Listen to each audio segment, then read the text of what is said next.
Shabbat Shalom, Mishpacha. It's Rabbi from the East with another lecture on the Shabbat, and we'll probably look at a few other things as well.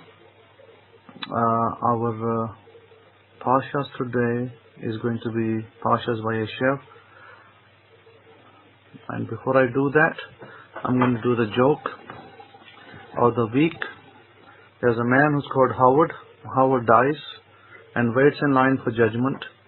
He notices that some souls go right into heaven, while Satan throws others into a burning pit.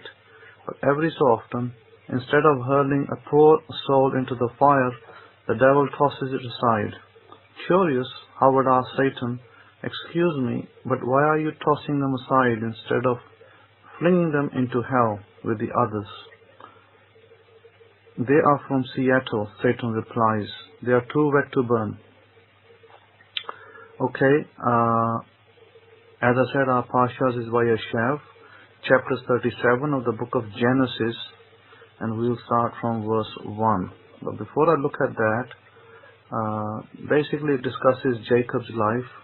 It says, when Yaakov dwelt in the land where his father was a stranger in the land of Canaan. This is a genealogy of Yaakov. Joseph, being 17 years old, was feeding the flock with his brothers, and the lad was with the sons of Bilhah and the sons of Zilpah, the father's wives, and Joseph brought a bad report of them to his father. Now Israel loved Joseph more than all his children. Now from the context we can see that the problem started when Joseph was bringing reports into his father, and possibly from these stories in the Torah, we can probably deduce that maybe some of those stories were true and some of them may be far-fetched, and that basically caused a big issue, I guess, of jealousy and also of slander. This is where an issue of slander can come in. Also, on top of that, Joseph was loved by his father more than the other brothers, because he was obviously the youngest, probably the youngest at the time, I guess, because Benjamin's not mentioned, so he probably wasn't born during this time. Or, well, I guess he was born, but he is not mentioned right there in this particular text. So, in this regards, he would probably be considered the second oldest from the youngest, and he was obviously loved by his father. And favoritism comes into play, and then Joseph, on top of that, was gifted. He had lots of dreams, and in his dreams he saw various things. He of course saw that he was going to be, in a very kingly position one day, and that everybody would bow to him. And these were the kind of dreams that Joseph had, and when he told his brothers, they were extremely jealous, and they did not like what they heard, because of course he was younger than them, and they wanted to be more loved, and they wanted to be more honored as well. Now, of course, in this situation, when the brothers decide they want to put away with Joseph, they wanted to kill him, and then Reuben says to the brothers, "Do not do that," because of course murder in the Torah is prohibited. So he tells them to put him in a pit, and in this pit is snakes and scorpions. Now, one would say that what good is that, in that, if you didn't kill him outright, the snakes and the scorpions he's still going to die when he is in with dangerous creatures. So one would say that Reuben tried to save his life by saying put him in a pit. So I guess, a person could say that he at least had a chance of survival, since he did survive by God's will and grace. He obviously had a chance to survive, but more so, I don't think that considering Reuben's actions, that Reuben only prevented immediate execution of Joseph based on I guess, jealousy and other things that were going on in the brothers, but he allayed his judgment a little. I.e., he would have still died, but died with scorpions and snakes. Let's assume that if he had been killed by scorpions and snakes, then they could have taken the body to the father and said, hey, we don't know, he fell into the pit and he died. I guess that could have been an excuse for the likes of Reuben and others to maybe not be so much guilty, or they could perhaps get away with what they did. Nevertheless, a crime is a crime, a crime is a crime. So they had committed a crime together, that they tried to kill their brother, which is prohibited in the Torah as murder, because it was obviously planned murder. You can't even call this a homicide. So, and Joseph knew through his dreams, at least he had somewhat of an idea that things are going to transpire in his life, things are going to manifest in his life, they're going to change his destiny. And he already knew that. Now, here is something really, really interesting. And what is interesting is this, that he had been shown his future, glimpses of his future in dream world. So he had seen it in his dream. Some of you today, in 2019, you might see dreams similarly of your future. And maybe God is showing you manifestations of your life coming ahead of you. And based on that, you might say, wow, such and such might happen in my life. And so technically, what you've been revealed through dream or perhaps vision is, how should I say it, is basically a manifestation that's going to come to pass in the future, but you've been shown in the present.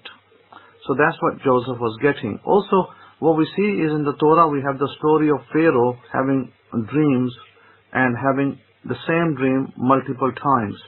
When you dream the same dream multiple times, usually the indication is that it will definitely come to pass. And we have to find the interpretation of that dream. Now, before I left America, I got myself involved in a case over here that I can't really go into too much detail, but I can give you a little illustration that before I left America, I had this, I won't say a dream because it wasn't a dream. Let's just say it was like a vision. And in this particular vision, I was given information of a certain abduction that took place in this country where I am today. And, these people were taken into Afghanistan, and I don't know who this person is. In other words, the person who was there with the abductees, another abductee, another woman or another girl, I didn't know who that girl was, but, let me rephrase this. I didn't know her within a relationship perspective. In other words, she wasn't related to me in any family matter. But I knew that there was a girl there of Muslim descent, of a particular region of Pakistan that was abducted there. And I saw her. And I saw her before I went to Pakistan, before I arrived here, and I knew exactly, when I say I knew exactly, what her, how shall I say it? Like if you're from New York, I know you're definitely from New York. If you're from Florida, I know you're from Florida. So I knew this girl was from a particular city, and it was definite. And I was like, who is this girl?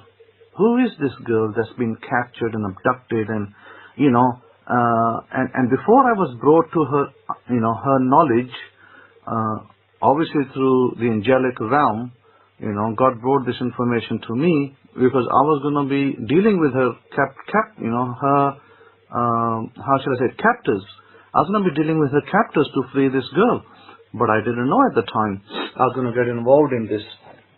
But when I got here, sure enough, when I got here, a few weeks later, I was contacted and then I knew that such certain people had been captured or abducted, and I asked the question to the abductee. I asked the question. I said, "Is there a girl? Is there a girl there that is such and such a description, such and such a religious caste, and such destination?" And lo and behold, I was told, yes, there is, and she's such and such girl, and she's such and such caste from the Muslim faith, and she's from such and such location. You know, it was right pinpointed to me, just as I've been shown, and yet I had no knowledge of this girl. You know, she's 22 years old. I had no knowledge of her, who she, I had never spoken to her. I've never spoken to her. I've never seen her physically, but I was only shown her prior to me leaving America, when I saw her more than once. By the way, I saw her more than once. And I knew she was very pretty as well. And I asked that question. I said, "This is a very pretty girl." And I was told, yes, she's very pretty as well. So anyhow, and this girl was crying to be freed. So I was like, wow, I've seen this before. This girl was crying to be freed. So obviously, God had me involved in her release and in the negotiations with these people who have obviously abducted her and some other people with her. And so this is where I am right now. So my point is this, that Joseph in like situation was dealing with future events which had not taken place, but were definitely going to take place.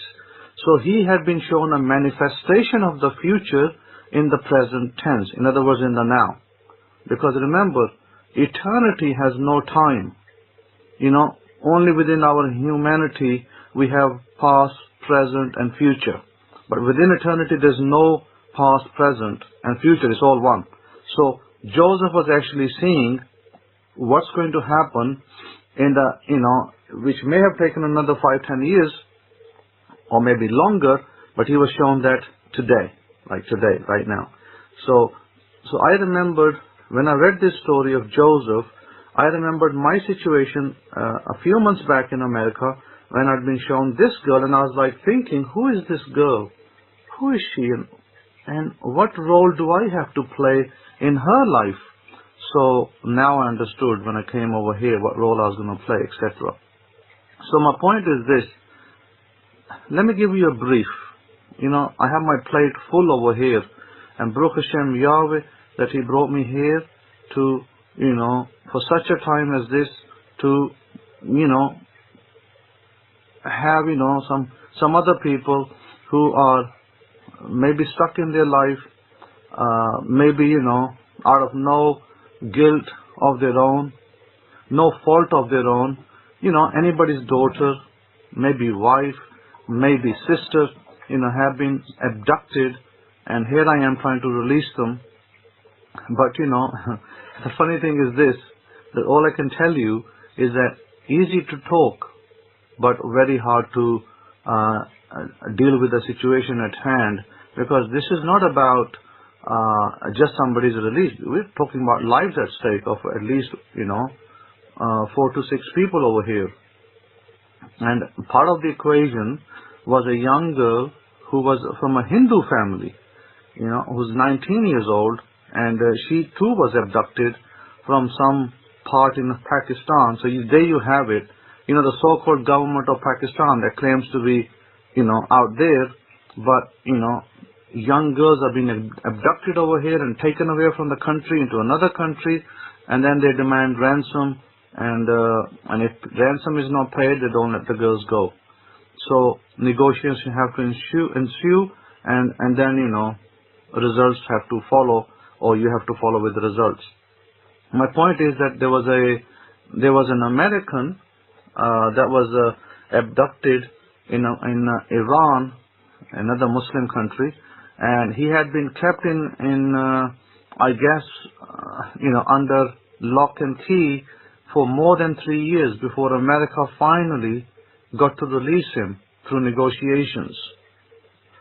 So Baruch Hashem Yahweh, I can guarantee you this, that I will have this job done.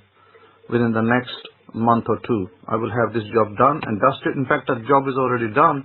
It's just a matter of time now when they get back to their homes and get back to their families. But this is what, this is what I have to deal with, and that's my problem more than anybody else's problem. So, having said that, things are not done by word of mouth. Things are done by negotiations, how you talk to people, what kind of finances are you willing to spend, and how far can you go. These are the things that sometimes people like me can get involved with, not because we want to be in the thick of this, but it just happens to be that we are. That's just the way it is. And on top of that, okay, so that was just a situation where I got involved. But there's another situation where I had one of our rabbis who'd left us probably months ago, and he's never informed us that he's left us. Of course, we know that he left us because he never informed us. And when you don't hear from somebody for 3 months, 4 months, they're no longer with you. So based on that, there was somebody who contacted me from the Middle East, and he said, I'm such and such a rabbi's son. And I was like, in the Middle East, you're rabbi's son, such and such rabbi's son. And then he wanted me to help him because he was in police custody, and he wanted help in terms of how to get out of that mess that he got himself into. So I told him, I asked the question, I said, do you not know that your dad has left us several months ago, and you come to us? Shouldn't you be going to your dad and asking him for help? And so he conveyed to me that he trusted me, he wanted my help, and he understood that being a Kohen in the gate, I had more authority than his dad. Now sadly, this man who has left, who knows what he's doing and what he's not doing, but I remember at the time I had instructed him, I had told him, I said, do not get involved with women in Ghana, because that could lead to problems for you in your life. Try to stay away from women over there. He didn't listen to me. He went behind my back. He took a wife from Ghana, and then he carried on his merry way. And now this is what transpired later. So I said to the son, I said, the father has committed the sin, and the son, the children's teeth are on edge. I said, there is a proverb in our Torah, in our books, holy books, that the father has eaten sour grapes, and the children's teeth are on edge. And I said, unfortunately, that story matches with your father and you, sadly. So I said, this is not a phone, a Kohen when you're in trouble. You never contact me before. You don't tithe. You don't send any zadaqah. You don't participate in Torah lessons. You do not learn the Torah. You do not practice it. But you want to contact me when you're in trouble. So I said, that's kind of funny, isn't it? So this is probably the last case that I'm going to deal with for Africa, where I actually decided to help this young man because he was in dire straits, and he could get, severe penalty for what happened over there that I can't go into details. But, for that reason, I decided, okay, fair enough, I will help this man this one last time. But after this, I want to make it very clear. This is being made on broadcast very clear that Rabbi Simon Altef HaKohen is not going to go after people who have left us months and maybe years ago and come to us to help them in their dire straits. The answer is going to be no. And I'm not going to go after Gentiles. I'm going to stay with the children of Israel, B'nai Israel, those who belong to us, those who belong to our families, those who are part of the family are the people that will receive the help as is required, as is given, as is instructed in our Torah. So I want to make that very clear to those who listen to this broadcast. If you're not part of us, then you're not for us, then we don't really care about you. And I'm more so than anybody else. I'm not going to go after you. I'm not going to go help you. I'm not going to go after prison to save you. I'm not going to do none of those things. And I'll make that very clear because, if you don't show faithfulness to study Torah, and you don't show faithfulness to practice it, even if you practice it, riggedy-do, then of course, don't expect me to come chase after you either. And so this story, the story in the book of Genesis highlights several points. And the points are this, that God can show you things before they happen. And we see that. And I want to quote a verse from 2 Corinthians chapter 2 verse 14, where it says, "Now thanks be to Elohim, thanks be to God, who always leads us in triumph in the Messiah." Meaning, where is the Messiah? Well, the Messiah is with you. If you are in the Messiah, then the Messiah is with you. And where does a Messiah live? Well, where he lives in your consciousness. He lives in your consciousness, and the Messiah is what will help you into bringing your desires into pass. So it is through the Messiah that these things happen. So this is why this is a good story to read in the Torah about Joseph, about Joseph's family, about him being taken away, abducted by the brothers. And isn't it sad that his own family had abducted him and then told the father a different story, that he had been attacked by wild animals perhaps, and maybe died as a result of that.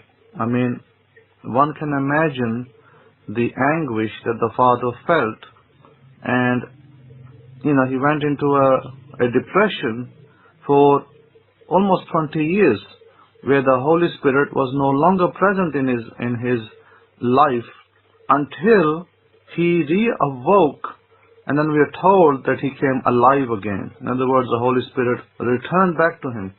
So there can be situations where if you go into an overly depressive state, and if you are a believer, you can lose the Holy Spirit. And then the Holy Spirit will not live in a state, in a body, where there is only depression, manic behavior, no will to live kind of thing. So God does not dwell in such vessels. This is important to understand. This is why I say to you that we must be happy in our lives. We must be jovial. We must be happy. We must deal with any issues that arise. Problems that arise, we deal with them. But we do not go into a manic depressive state. Maybe you have a bad day, and you do. But then you have the choice. You could say, no, I'm not going to allow somebody else to give me a bad day.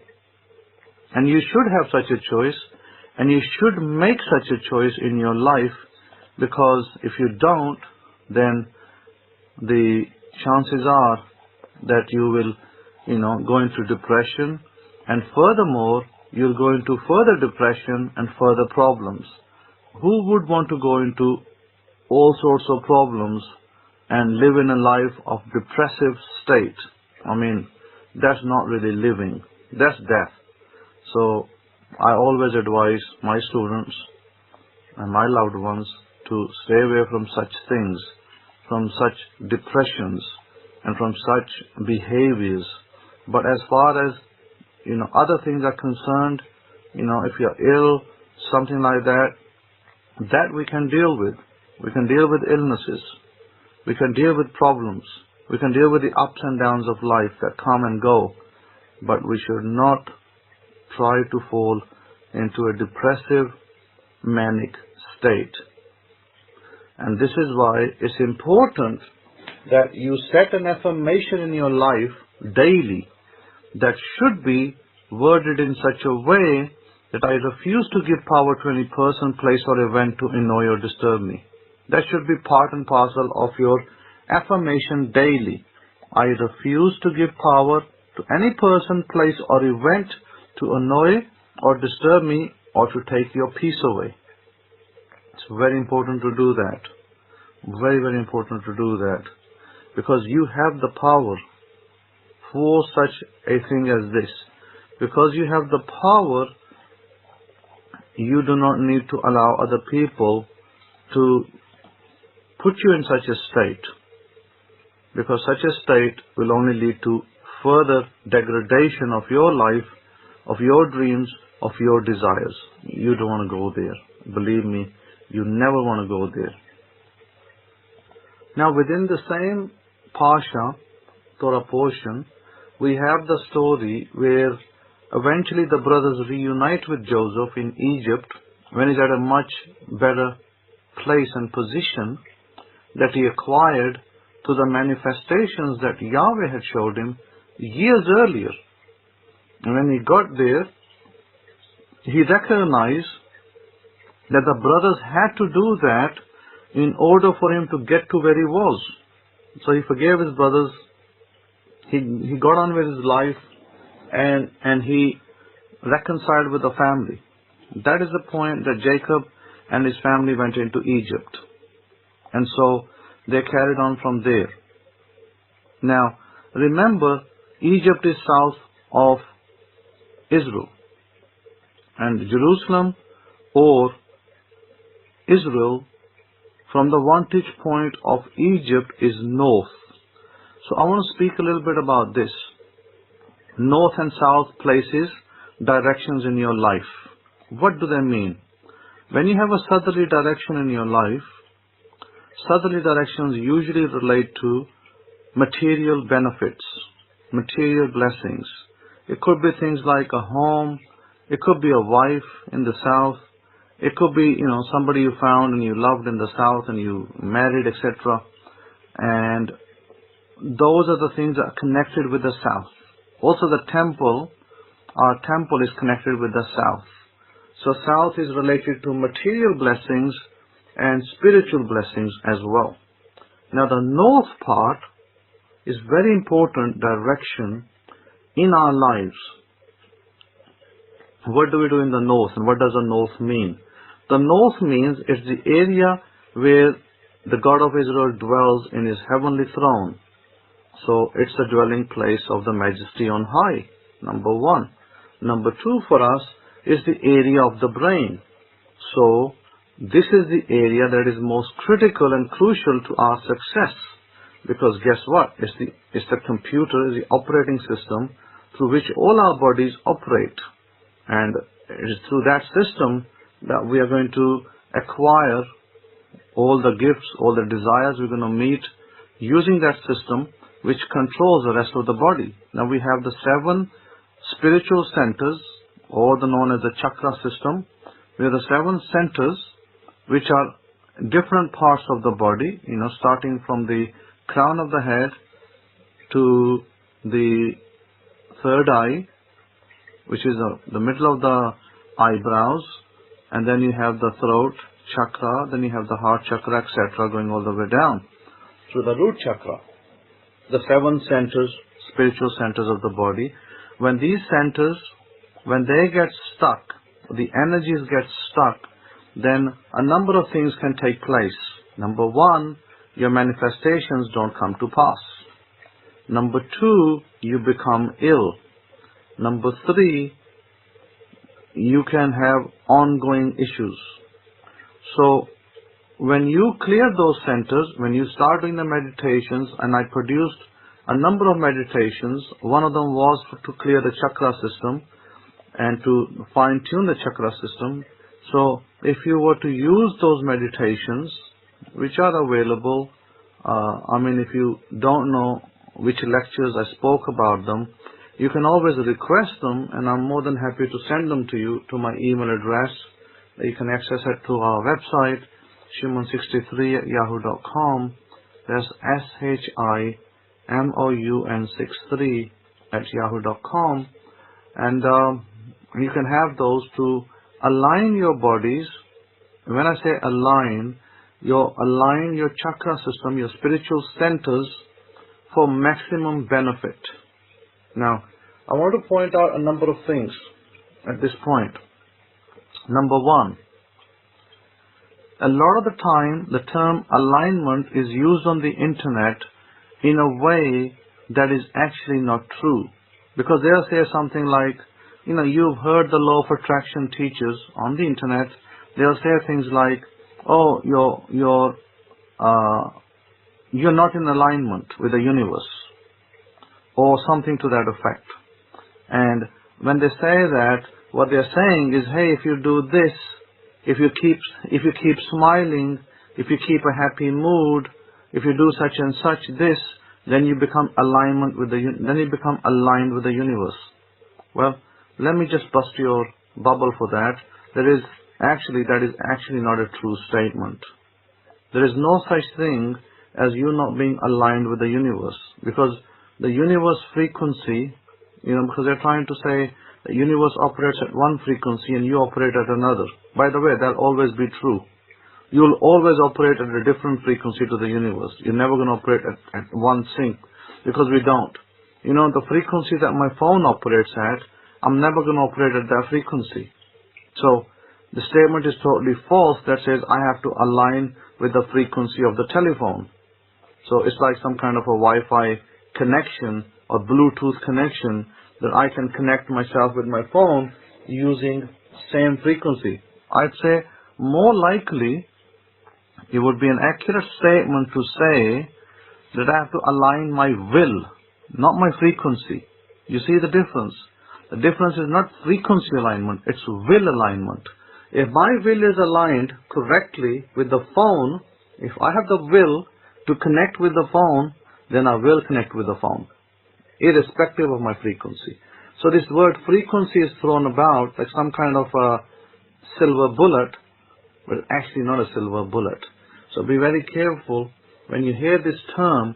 Then these law of attraction teachers, because they want to charge you money for their products, they think that you're going to pay them whatever amount it is, and you're going to align yourself with some invisible frequency in the universe, which nobody even knows. Nobody even knows what that frequency is. So what are they actually aligning you with? That's my question. So be warned about that. And if they say to you, you got to be happy all the time, you got to have Joker's face all the time, and that's not possible either, because we go through ups and downs. Sometimes we're very happy, sometimes we're not so happy, and sometimes we might be even sad for a little while. But definitely we're not smiling all the time. So with that, it's very difficult to say, hey, if you smile all the time, you're going to connect with the frequency of the universe. That's actually a very bad statement to even say that. But that's how people are doing out there, trying to, I guess, spread of, bad information, and, just trying to rope people in to things that are not even true. Let me tell you what you need to be. I taught a number of techniques for success, and they're all valid. Now, first technique that I taught you, I remember going back a few months ago, was a technique of grounding. Grounding is still valid. Grounding is a very important technique to ground yourself. It's almost like your house that is on electric. We have to ground our house so that we don't have electric in the walls, in the sockets, in places where we just touch and we get electrocuted. So grounding is the same, akin to that in our body, because our bodies are conducting electrical charges. So when we ground ourselves with our meditation, we are actually disposing of electrical charges in our body that may be operating at the wrong places, or maybe misfiring. So by grounding yourself daily, which is only a 5-minute exercise, what you're doing is you're aligning your body's energy. You're correctly connecting with the earth and the skies and the heavens. So that's grounding.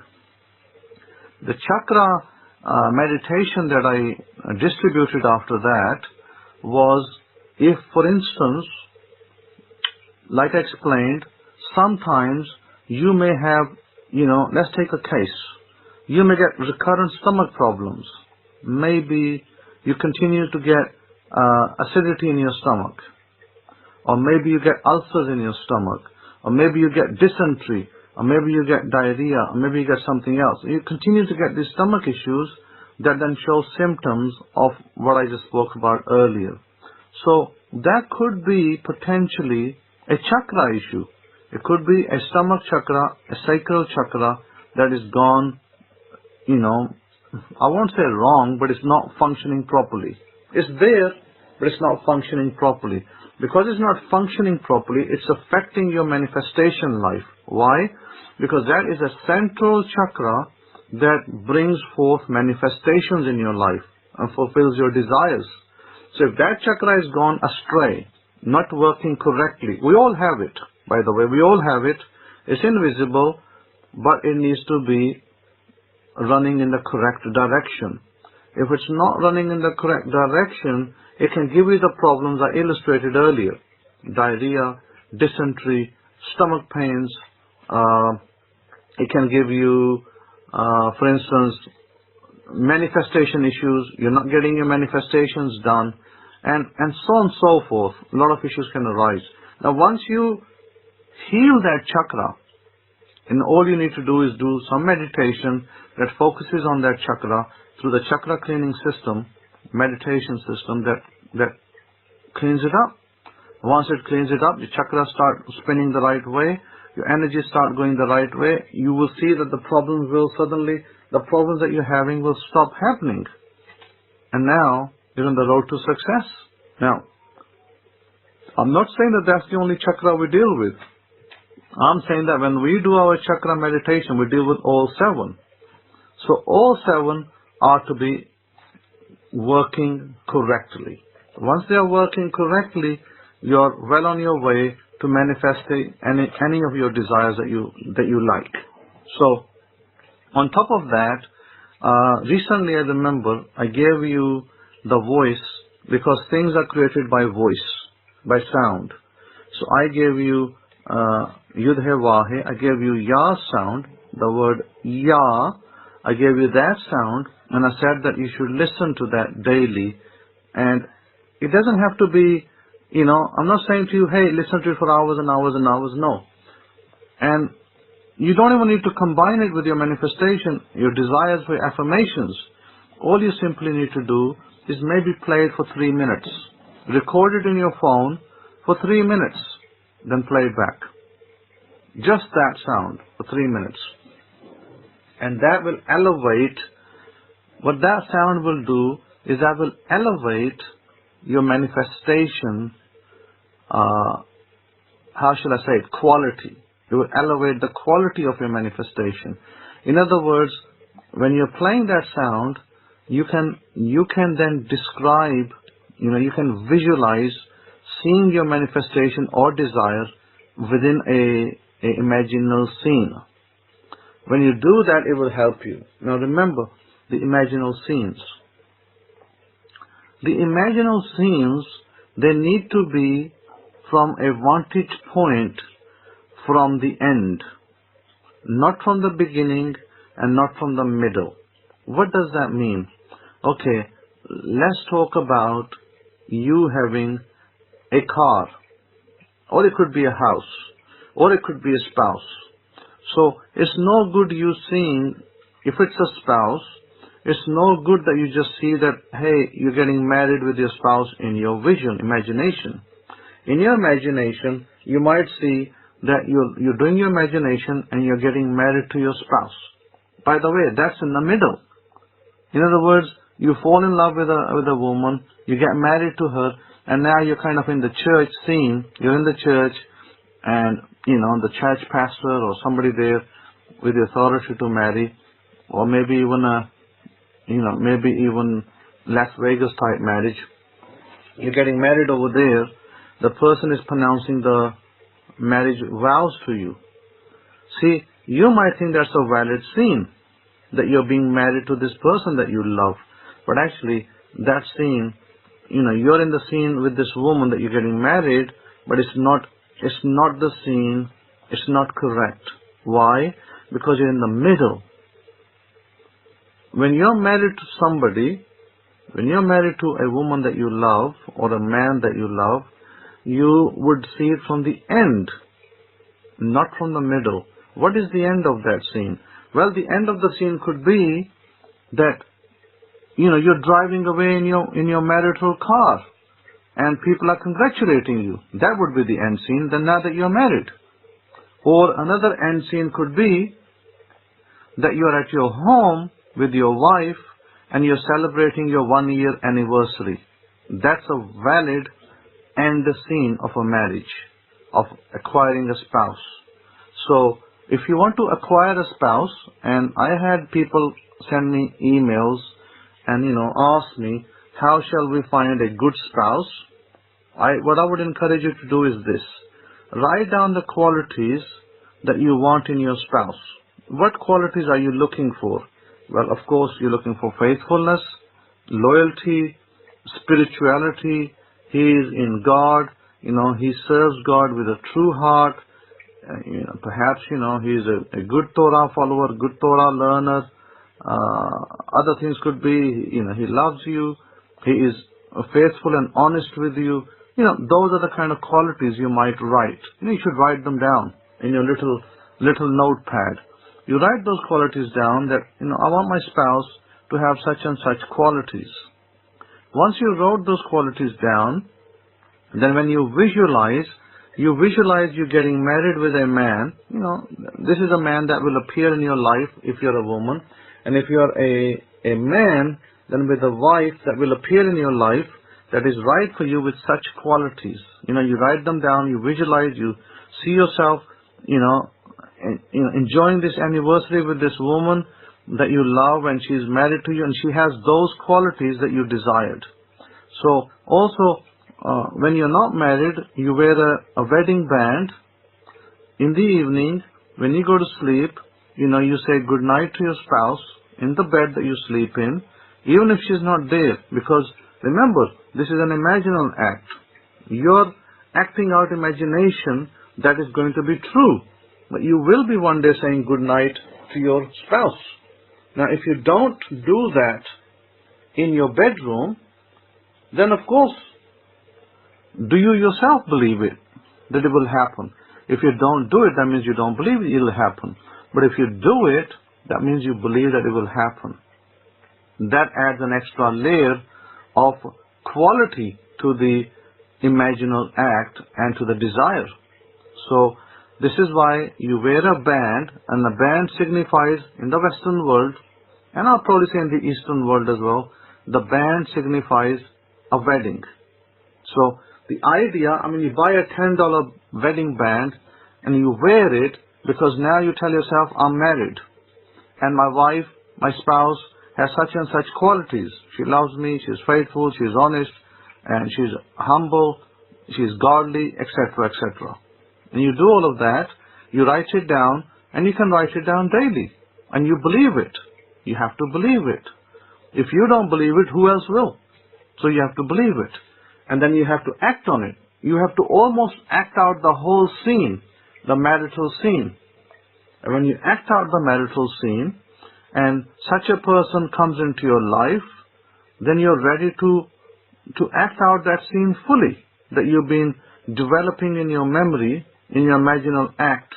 So your imaginal act for this marriage needs to be from the perspective of the end. Like I said to you, for a marriage, it should be an anniversary, preferably. Now for a car, if you desire to have a new car or a different car to the one you drive, then what would you do? I'd buy a model of that car that I desire to have, and I put it on my table so I can look at it every day. I put it on my vision board as well, that I see this car on my vision board. What else would I do?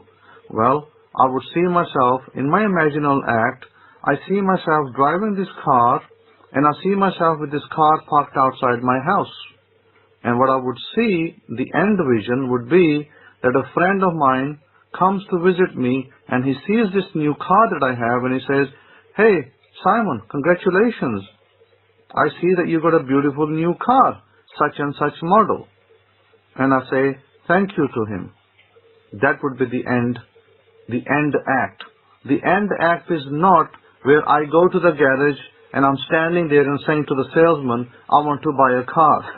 By the way, that's not the end act. That's like in the middle.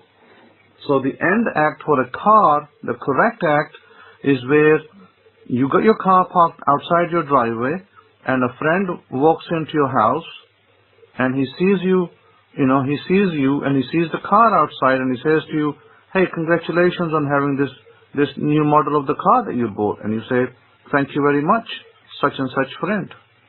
So that completes the act. So that should be your imaginal act. And you can see that over and over again in your imagination. Don't just see it once, at one time. See it over and over again in your imagination. So when you sit for the imagination, your imagination act should last at least 5 to 10 minutes. Over and over and over again for about 10 minutes. Then you have made it permanent in your memory. Now what you do is, when you make your list in the morning, the number of items that you are making, I would like you to write them down. 1 to 20 or 1 to 30 items you write down every day. You repeat them. You repeat them 3 times in your success direction. When you repeat them in your success direction, what else do you do after that? And if you don't know what your success direction is, face Jerusalem. Find out which way Jerusalem is from where you live. Face Jerusalem and speak those things out. Facing Jerusalem. If you're part of Israel, that is. If you're part of Bnei Israel, then you do that. And then that's still good. And then what you would do is, you would run your imaginal act. Now, I would also recommend that when you write your list, you record it in your phone or in an audio. And everything that you write, say it 3 times each. So each item on your list should be said 3 times in your recording. Then you go to the next one 3 times, the next one 3 times, and the following one 3 times, until you finish all of your items. So if it's 20 items, times 3 is 60 times you'll say them in the same recording. And when you go to bed at night, you play that tape back to yourself. That's your mental diet. That's going to help your subconscious. It's going to program you to acquire those desires when you listen to it 60 times at one listening. And I recommend that you listen to it for a couple of hours in bed. When you're trying to sleep, listen to it a couple of hours. Then if you wake up in the middle of the night and it's still playing, if you haven't dropped your ear set out of your heads, your hands free, then you can take them out and put them to one side. Then you can sleep. So I highly recommend you listen to it at least a couple of hours every night, your desires and your wants and your manifestations that you're trying to bring into your life. That will make it rock solid for you to bring those manifestations in your life. But you must do that. So these are some of the methods that I have given you that will help you. The idea that the Torah teaches us is that we must believe that we can. The Torah teaches us that wherever the soles of your feet go, meaning wherever your imagination goes, you can claim that as your own. And you should. If you see a property you really like, if you see a piece of land that you really like, you really wish to purchase, irrespective of whether you have the money or not, you can tell yourself, this place is mine. I claim it as mine, and I'm going to run my imaginal act, and I'm going to write a description, and I want this place to belong to me. I am the owner of this place. So you write an affirmation for that place, and you start working on it through an imaginal act, through your writing, through your listening, and that place can be yours. So now, this is just some of the things that I'm describing. What about problem areas? Well, problem areas, let's discuss problem areas. Problem areas could be that maybe, let's say that you're living with your mom.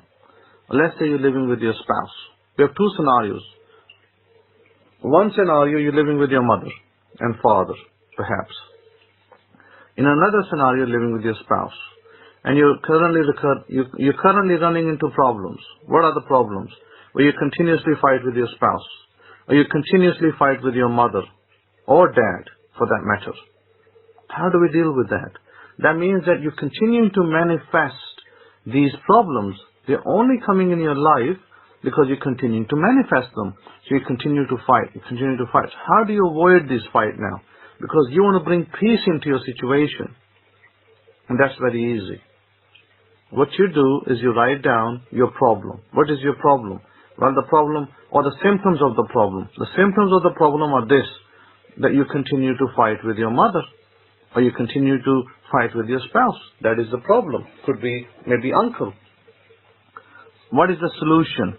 The solution is now to write an affirmation that deals with it. Then you run the imaginal act.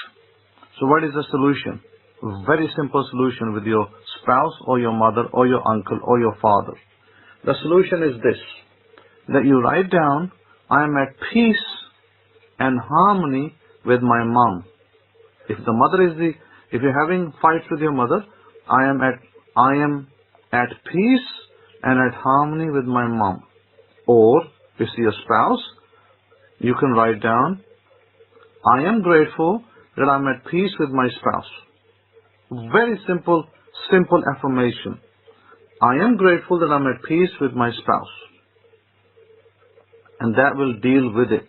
If you write it down and you believe in it, you will stop fighting with your spouse and you literally will become in peace with your spouse. You will have harmony with your spouse, with your mother, with your uncle, whoever it is that you're having difficulties with. So, write this down and act on it. And in 4 days' time, in about 4 to 5 days' time, it's going to be Christmas. So I wish you all, those of you who celebrate Christmas, and I know that some of your families may celebrate Christmas, I wish them a happy and Merry Christmas. And if your families, if you're Torah people, and I know Torah doesn't command us to celebrate Christmas, but the Torah does not command us to criticize it either. So, we simply accept the people that celebrate Christmas. We accept it. We acknowledge it. We congratulate them. We let them be happy. If people like to put Christmas trees up, no problem. Let them put Christmas trees up. Be happy for them. Let them be happy. It's no problem. So I would encourage you, this is a good time. Lots of lights in America, England, Europe. Lots of lights out there now for Christmas. People are celebrating Christmas parties. People are happy. And I would highly encourage you to make peace with your families. If you had difficulties with your families in the past because you don't celebrate Christmas, or maybe you don't like putting up trees and you're not into that, no problem. Just be happy for your families. Be happy for them. Send them a Christmas card. Go visit them with their mom. Go visit your mom. Say Happy Christmas to her, Happy New Year, and give her a Christmas card, give her a gift, make her happy. If it's a spouse, make her happy. Maybe even buy her a Christmas tree. We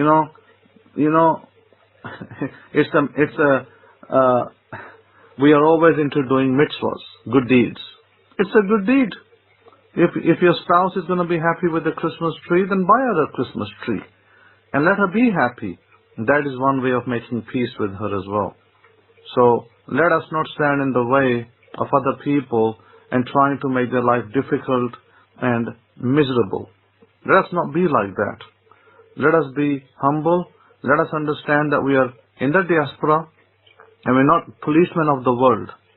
We are out here to act out good deeds, act out love, and we are to love our neighbor, which is the Messiah taught us. Love your neighbor as yourself. So I would highly recommend that you make peace with everybody around you. You'd enjoy this time. Be happy. If your spouse wants to go out for dinner, wants to have a Christmas dinner with you, by all means do so. Be happy with them. Be happy with your mom and dad, and enjoy the time. So I leave you with this broadcast, and I bless you in the name of Yahweh. And I ask you to be humble, and I ask you to do the right thing. Don't be critical of people. Don't put down people just because they are not at your level of Torah. Let us not be the beating, the beating hand. Let us be the merciful hand and act out the mercy. I thank you for listening to this broadcast, and I leave you. This is Simon Altair HaKohen. Be blessed, be merry, Shabbat Shalom, and Shalom Shalom to you. And over to you, Rabbi Kefa.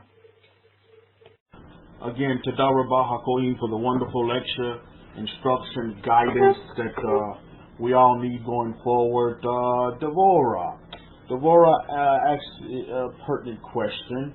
I see nobody tried to answer her question. Devorah says, Rabbi Simon, is it a sin to have a Christmas tree? Anybody want to take a shot at that? Rabbi Zachariah, what would you say to Devorah if you're able to text in? What would you say to Devorah if she said, Rabbi Zachariah, is it a sin to have a Christmas tree? What would you say? And any other takers? I just don't want to single out Rabbi Zachariah. Is there anyone else that would like to take a shot at that question? Is it a sin to have a Christmas tree? You know what I would say as Rabbi Kefa, as Chief Rabbi, the title that was given to me by the Kohen? I would say this. Are we commanded to put up a Christmas tree? I would just leave it like that. Is it a commandment to have a tree? You see, is it a commandment? You see, just think about that for a minute. Are we commanded to put up a tree? Now, just because we're not commanded to put up a tree, is it a sin if we do put up a tree? You see what I'm saying?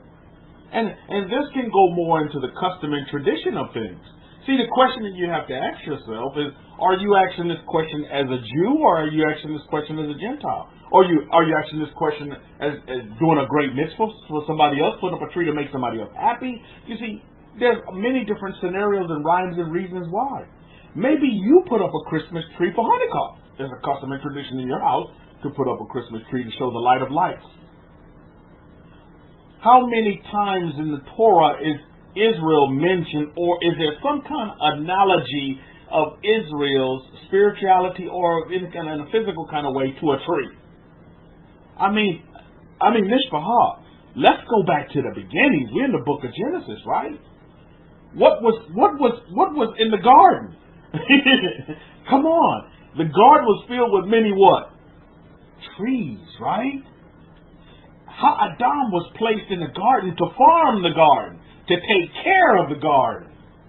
It talks about, again, Eddie, you're right. It talks about all the trees of Lebanon. Lebanon has some of the beautiful, most cedar trees, strongest trees you ever want. Oh, man, my goodness. These are good trees to make a good house off of. Build a good foundation on. Trees. You see, so many times, and Devorah, I truly appreciate your question. There you go, Rabbi Zachariah talked about the tree of life. The tree of the knowledge of good and evil. Tree. And a lot of times we because of what, let's just say, conditioning we came out of, a lot of times we're quick to be judgmental about other people and what they're doing just because of, well, Rabbi, if we go into the book of Jeremiah, the book of Jeremiah, chapter 10, it talks about this and blah, blah, blah. But again, this is referring to what? The people in the nations. When you go back and you look at that verse, is that the people in the nations are going to do this. And pray tell, where are the majority of us in this room right now? We're cohabitating with the people of the nations. So this is what they're going to do. And if it makes, I'm telling you, if putting up a Christmas tree in somebody's house makes them very happy, then, hey, put up a Christmas tree. I'll go buy a Christmas tree so you can put it up. If it's going to make you happy, it's going to give you joy, it's going to fill you with a bunch of peace and love. Because I'm not here trying to judge you by a Torah standard. Because you don't follow the Torah. Remember, we are what? Strangers in their land. Just like Jacob was a stranger in the land where he settled. Am I correct? According to this parsha.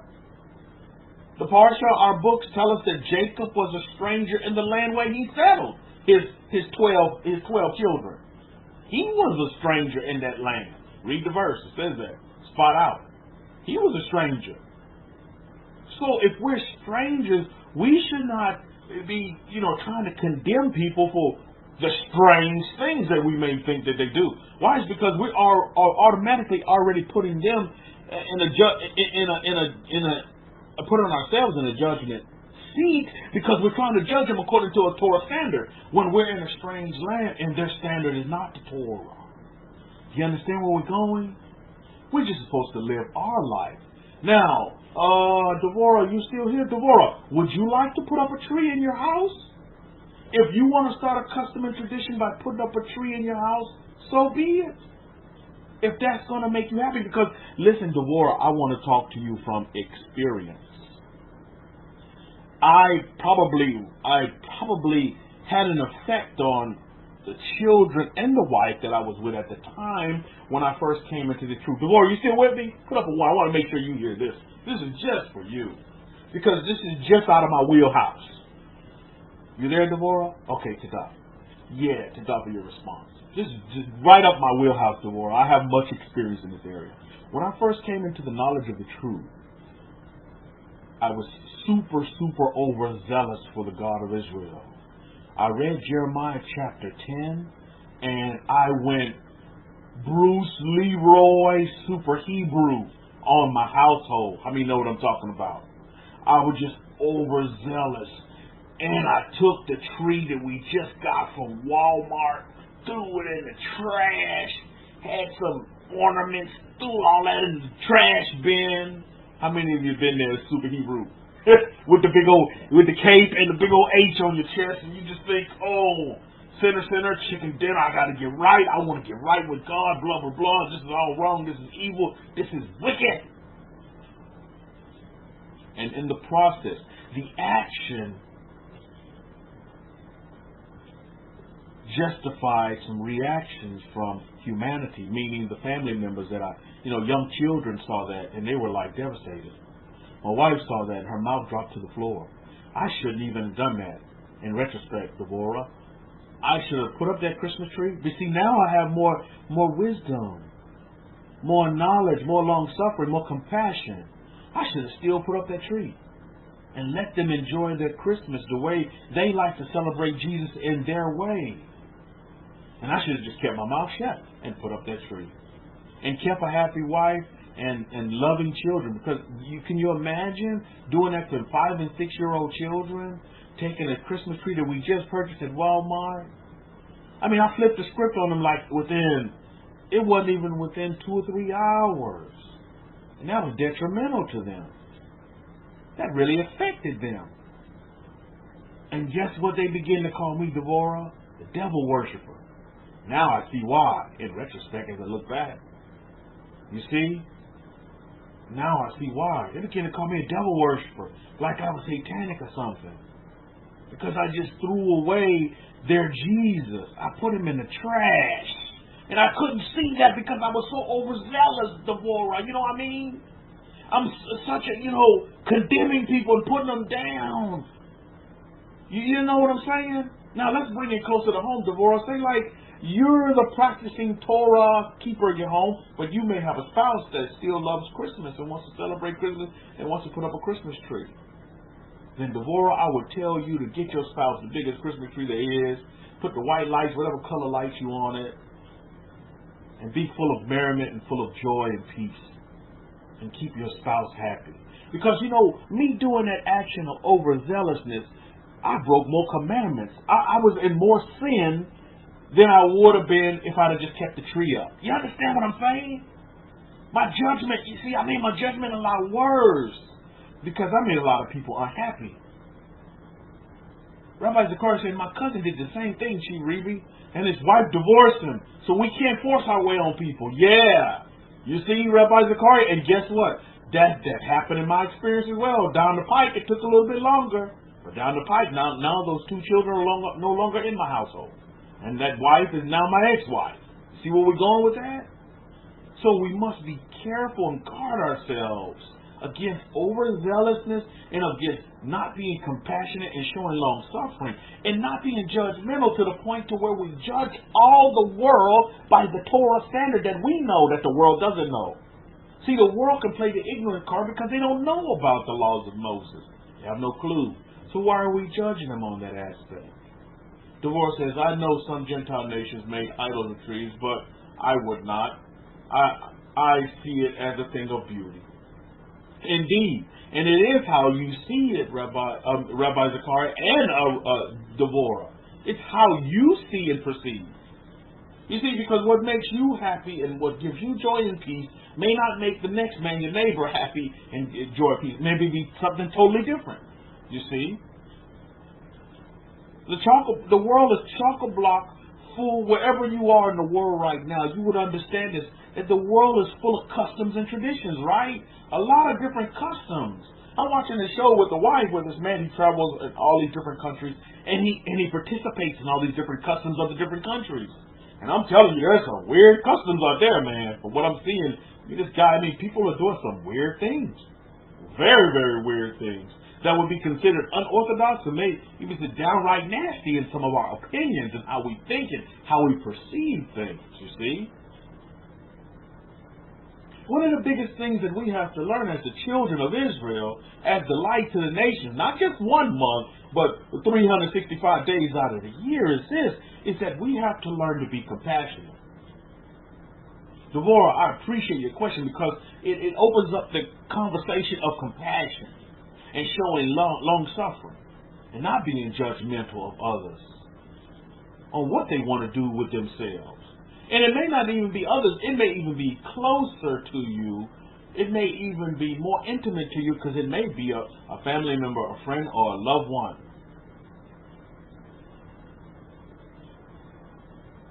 So we need to consider these things. I know this is one family. I have intention to.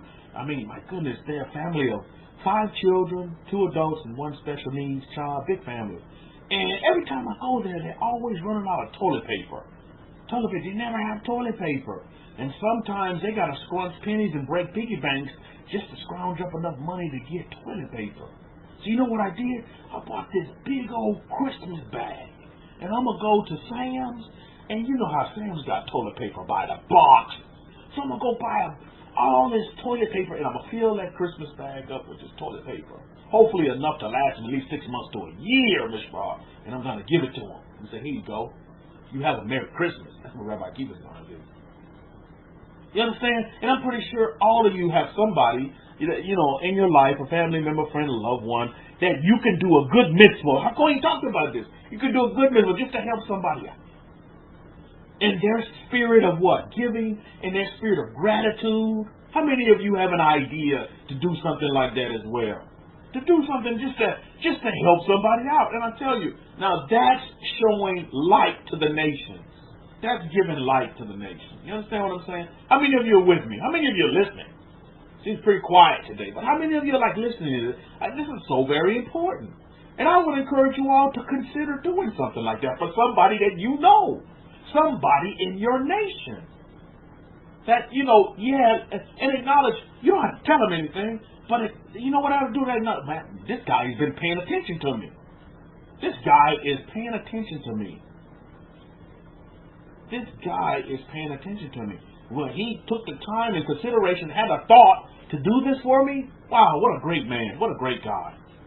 Well, just great. And to put a smile on somebody's face, do you know that energy from you making them happy, from you putting a smile on their face, giving them encouragement, just enlightening them and empowering them with love and peace, that's going to come back to you. That's why I love to do my $5 experiment every month. I get about $30 in $5 bills. And I just put the $5 bills in different places in an envelope. And I say, do whatever you want with it. And do you know that energy comes back to me? I don't even see who takes it. I don't know what happens. But guess what? That energy will come back to me. That energy of just surprise and of joy. Like, wow, I had $5. You know, $5 is a lot of money to some people who didn't have $5 before. And then you can up it. You can do $20, $100. Imagine you find an envelope. You go, let's just say you go in the Walmart bathroom. You got to go, relieve yourself. And there's an envelope in there. And it says, do whatever you want. When you open the envelope in there, as you begin to sit on the toilet, or looking at the urinal, and you see $5, you open it up and there's $100 bill. How would you feel if you seen a $100 bill in an envelope. And they say, no, this is for you. Do what you want with it. Isn't that good stuff? That's a good, you see, that's light to the nation. These are things that I like to do. Because, yeah, Rabbi Simon, he's absolutely right. You can't be happy all the time. It just can't be. You deal with the ups and downs. Sometimes you don't feel so happy. Sometimes you do get worried. But when you do things like this, it just helps and it infuses you to refuse to deny not being happy. There's always a reason why you can be happy. And I'll use the example of the toilet paper family. And all due respect, the toilet paper family. Listen, I'm happy that I got chock-a block full of toilet paper in my pantry. How about you guys? I'm super happy. But there's some people that don't. Can somebody else give me an example of what they can do? You see? You can get when you're grateful for, because other folks don't have that capability, the capacity to be grateful at this time because they don't have it that way. So this is why you can help others. Rabbi Zakar says, I put a Christmas tree. I don't put up a Christmas tree in my house, but my wife and I made a decision together that we would give people Christmas presents. Oh, Bukashir, if that's the custom and tradition you want to do, so be it. This year I got all my Hanukkah. Happy Hanukkah. And for those of you who follow the Hanukkah calendar, the Hanukkah's finished. But if you follow the Gregorian Jewish calendar, the Hillel calendar, then Hanukkah kicks off for you, I think tomorrow, December 22. So happy Hanukkah. So I got Hanukkah signs, and I put them out in the garden, and I got big banners of Happy Hanukkah that I put outside, and then I'm going to put outside in the garden. So that's great. But whatever custom and tradition you want to do it. It makes you happy. If it brings joy, because I can remember, I don't know how many of you were with me, Christmas came around, family members didn't hear from me. Family members didn't get Christmas gifts, Rabbi Zakari, and that's wrong. That was totally wrong for me to do that. So now that I look back on it, I see why my family members like, man, you must be demonic, you satanic, you're the devil, you're evil. What's wrong with you? You see, because I was taking away the only Jesus experience that they know. And believe me, how many of you know the majority of the world loves Jesus? Can I get a comment on that? The majority of the world loves Jesus, man. They truly do love Jesus. And they have a reverence and a respect for Jesus, man. So don't go messing with their Jesus. And I did. I mean, if you've been in that situation, well, I did mess with their Jesus. And I told them about their Jesus. You know what I mean? And that was totally wrong, man. Totally wrong. We live and we learn, don't we, Miss Rahar? We live and we learn. We live and we learn. And then we learn some more, and then we keep learning, and we keep living. Then our living gets better because we become alive. And when you become alive, then you're truly living. And then when you become alive, Mishpah, you don't die. You never die because you're alive. And that's beautiful, isn't it? That's so beautiful. So yeah, Mishpah, I'm totally happy and humbled that I'm continuing to grow, and I'm continuing to have a high respect for humanity, because at the end of the day, people are people, and I'm a person. And so we're all in this together, you see. So I don't want to come to people with center chicken dinner. No. I don't want to do that. And I tell you what, here's another benefit of the exile, Israel, this for the family, is that we're going to be afforded more mercy because we lived in the exile, opposed to our ancestors who, let's just say, had Moses or had our great prophets to guide and lead. You understand what I'm saying? Because we were in the nations, we're going to be afforded a higher measure of mercy. Let me put it to you that way. That doesn't mean you go out and just start killing people and just, and it's cool. But no, we're going to be afforded a higher measure of mercy. Why? It's because you understand that, Oliver, don't you? Isn't that beautiful? And Hokma told me this. This is beautiful. It's because we have to, because we're light to the nations, and we want to attract, we don't have to go out chasing people, but we want to attract the nations to us.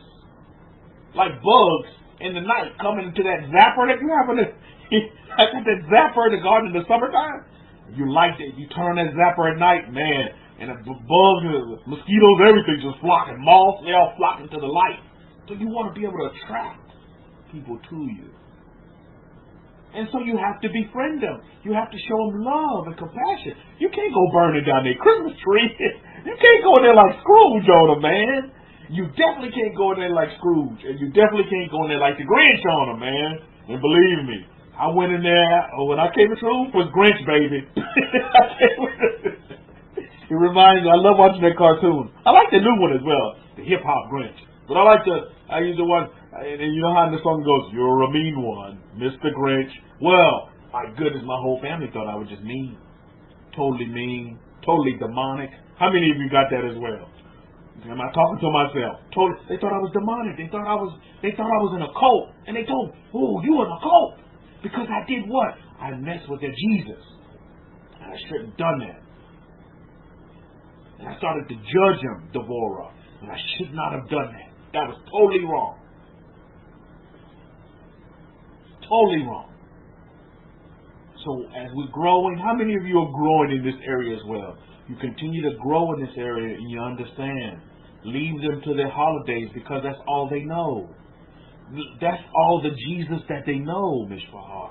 So we keep growing in this area and we get more experience with it, and we find ourselves more compassionate and loving towards these people that love our God and love our Messiah, but they just don't understand him the way we understand him, and that's okay. So what do we need to do? And this is where that measure of mercy is increased for us. So we have to go down to their level so they can see that we're not trying to be higher than them. Actually, we're getting lower than you are. I'm buying that toilet paper because I'm getting lower than they are. Say, here you go. Here you go. Enjoy it. So every time you wipe your butt, think of me. I'm telling you, every time you wipe your butt, you'll think of Lamont. You know what I mean? But you're just doing it because, Shabbat Shalom to you, Shanya, you're doing it because you want to be lower than them. You want to tell them, I'm with you. I'm not higher than you. Oh, you're a Jew, so you think you're better. No, I don't. I'm a Jew. I'm lower than you. I want to help you. I'm here to help you and serve you. Because I know the greatest in the kingdom is going to be servant to all. So I'm number one servant. You understand what I'm saying? Rabbi Zachariah saying, Hakoi told us a powerful thing when he told us to be neutral. Oh, indeed, be neutral. But I wasn't neutral at one time. I was the Grinch, and I'm going to steal your Christmas. I'm going to steal everything, and I was the Scrooge. You wasn't getting nothing for me for Christmas, because I'm Scrooge. You all going to hell. You all are just, you're demonic. You're satanic with them trees and worshiping trees. Well, guess what? Rabbi Kefa loved trees. I just planted a pomegranate in honor of my son Nakshan in the garden. I love trees. Why would I say something like that? Because I was ignorant. And I was totally stupid. And I had no clue of how it's to live our life in the nation. Because I had the Torah and I thought I was in Israel. How many of you had that thought process? I had the Torah and I thought I was in Israel. So Torah, law, rules for everybody, not just for me. So everybody's going to follow Torah. That was my thought process at one time. Then I got the humbling experiences from the Hokmah. And I'm still getting those humbling experiences, just keeping me meek and keeping me humble, because I got to keep understanding and reminding ourselves that I'm a stranger. How many of you are strangers? Put up an S if that's you. You tell yourself you're a stranger in these lands. You're a stranger. That's what you are. So, these lands don't need to be conforming to you. You need to conform to the land. And this is where it comes in, Oliver. This is where that high measure of mercy and grace comes in for us. And that's the beauty of it. You see, because here's the thing. Do I want to break one commandment, or do I want to break 10 commandments? If you had the choice, well, you could just, break one commandment, or you could break 15 commandments. Which one you want to do? Do you want to be found less favorable in the eyes of the Most High a little bit, or less favorable in the eyes of the Most High a lot? And you see, my thing was, back to the Devorah's question, is it a sin to put up a Christmas tree? Well, if I don't put up a Christmas tree, then I'm going to be found less favorable, or if I don't put up, I'm going to be found less favorable, even more so in the eyes of the Most High, because I'm offending wife, I'm offending children, I'm offending grandparents and grandmas, I'm offending the rest of my family. That's what I did, Mishpahah. I did that. Now I understand I was wrong. And now today, all my family gets a Merry Christmas. My sister, she just purchased a brand new house. She's having it built. It'll be finished, I think, in February, March, somewhere in there. So I'm sending her a Christmas card with money in it that's gonna pay for movers to move her from her house that she's in now into her new house. She don't know it's coming unless she's listening in right now. But that's her Merry Christmas from me, Baruch Hashem. So, do you see how the tides have turned? When I sat there and I looked my sister in the eye when she was at my house back in the day, and I told her Jesus was wrong. You got the wrong name. Jesus wasn't even his name. And that offended my sister. And I had to apologize to her for that. Totally wrong. Me and my brother, Corey at the time, he was in the way. Man, we gang banged my sister, and we just jumped on her with her Jesus. Jesus wrong. Isn't it even no J? That is not even his name. But that's all my sister knew, and I'm beating up her Jesus. And she's a preacher and a pastor and all that. How do you think my sister felt? Mishpahah? But at that time, did I take that into consideration? No, because I'm super Hebrew with the H on my chest. And I'm here to judge you, sister. No, it's not my place for me to judge my sister.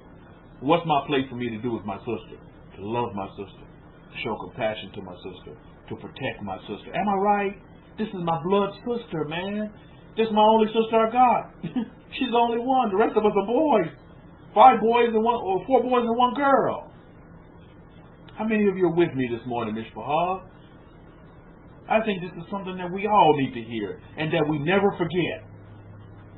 We don't need to forget this. Is that we in their lands. You're strangers. And I know, Oliver, you got a hot mess going on over there in France, right? What France needs right now is a lot of compassion and love and fairness and fair and just and right and just situations and solutions. My goodness, I'm watching that stuff in France. I'm just like, my goodness. Take care of the people. I mean, yeah, I guess the people there got to the point of passivity to where, look, you're not going to take care of them. We got to stand up so that you can hear us. Take care of us, man. Quit abusing us. I see that. I'm like, wow. Wow. The people in France that got to the point of passivity. Passivity meter is like broken. They're totally off of it. How many of you been following what's going on over there in France? I saw that. I was like, wow. I mean, the people are shutting down and crippling the government. Reminds me of what's going on over in Hong Kong. So we need to, as students of human nature, always side on the side of happiness and joy and peace. We talk about the settings in the garden that I always speak to you all about. And just because we're on the outside of the garden, don't mean we can't have those settings. But what you're going to see in the lecture today, and I'm going to get into my quotes of the day in a minute, but what you're going to see in the lecture today is you're going to see that when you operate outside of those settings, that's when, like they say, the excrement begins to roll downhill. And so you always have to guard yourselves, children of Israel, lights to the nations, 24/7, 365. You have to guard yourselves against being judgmental. And during this time, right now, is a great example of it. And to really test where you are with your judgmental meter, if you even have one these days. Is to really see where you're at. I'll tell you, my bake right now, there's shrimp in my refrigerator right now. Why? It's because my daughter likes to eat shrimp. Sometimes there's pork in my freezer. Why? It's because my wife likes to eat pork. You see where we're going, Miss Bob? So it's not far away, but it's near. But if it makes my wife happy that she has pork, then hey, it's gonna be porking up on my wife. That's my daughter's super happy. She loves to eat shrimp. Do you know her eyes lit up when she realized, when I told her, hey, she's like, Dad, I know, you're a Jew and we can't have shrimp. I said, you can have all the shrimp you want, baby girl. Oh my goodness, her eyes lit up.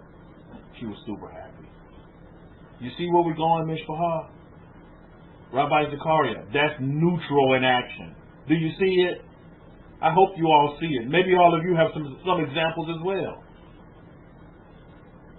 Do you see what I mean? So, Devorah, you see it's bigger than a Christmas tree, isn't it? It's a lot bigger. Because guess what Rabbi Kefa has? He has a happy wife and a happy life and has a loving family. Do you see it? This is real life stuff here.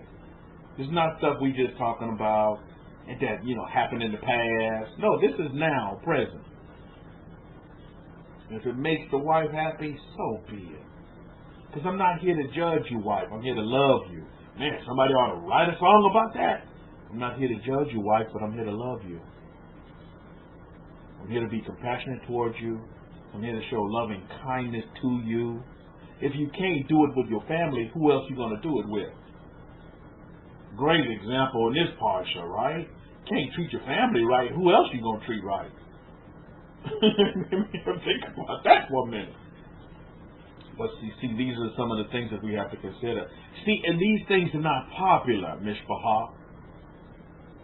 For you elective 12, look at the number count. I'm a numbers man, but numbers are not important to me when it comes to, big numbers, small numbers. But look how many people in this room.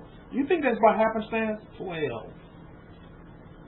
You see, because these kinds of principles or way of life and precepts on how to live your life, people don't want to hear this, Miss Bob.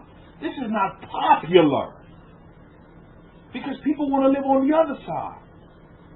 When they have to judge people, and they have to be higher than people, and they have to prove that they're better than somebody else. I have no time for that. I'm trying to get low. So that's why there's pork in my house. That's why there's shrimp in my house. That's why I buy Christmas presents. And if my family asks for a tree, I'll put up a tree for them too. But Chinese don't even celebrate Christmas, so okay. So I have to put up no tree. Big deal. Hanukkah's out there in my garden. No, Baruch Hashem. Hanukkah will be demonstrated. Baruch Hashem. The Festival of Lights. Jesus even celebrated the Festival of Lights. So if Jesus celebrated it, I'm going to do it too. The Festival of Lights. So think about that for a minute going forward. As we move forward now in the present. As we stay present. So Devorah, I know we kind of, this was for you. Was your question kind of answered and hopefully answered with a cherry on top and a soda pop? I hope it was, Devorah. I hope it was. No, I don't hope. My desire is that it was for you beneficial. Okay, Rabbi, Baruch Hashem. We give thanks. We give thanks. You see, these kind of talks, these kinds of instruction is not popular in one instance. But what it is life-changing if you adopt them.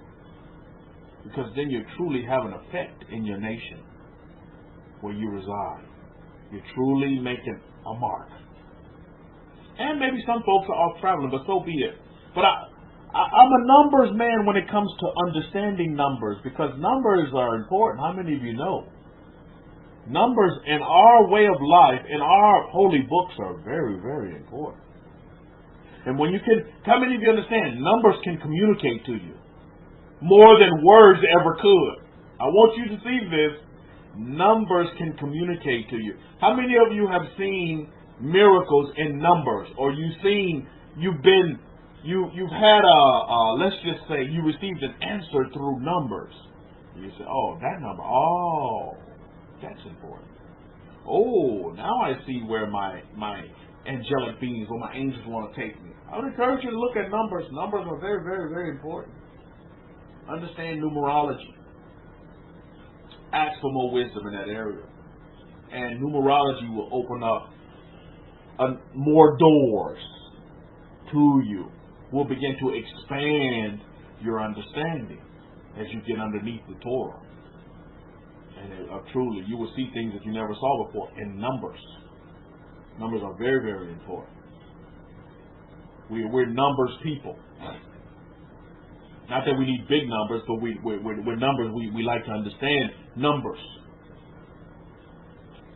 So, so we give thanks for that. So what I want to touch on today, and I titled the name of this lecture, The Other You. The Other You.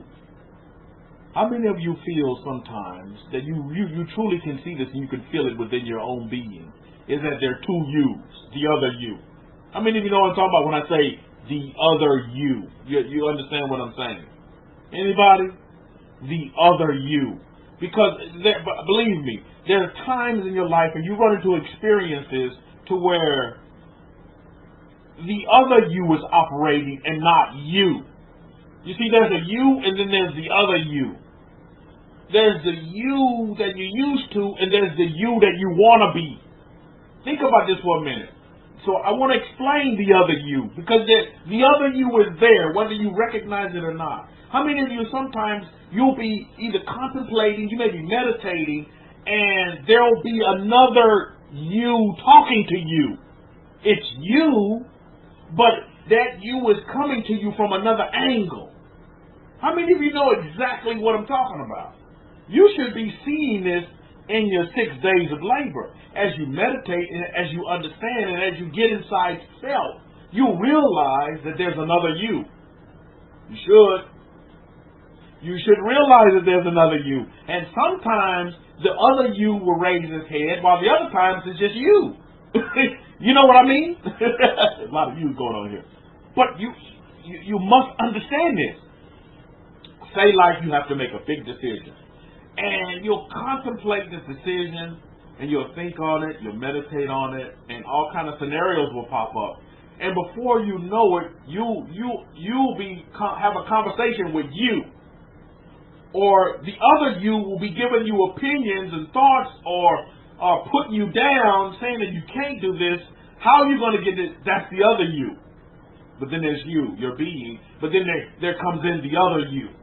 Or you could be living with the other you, and you need to connect to the you.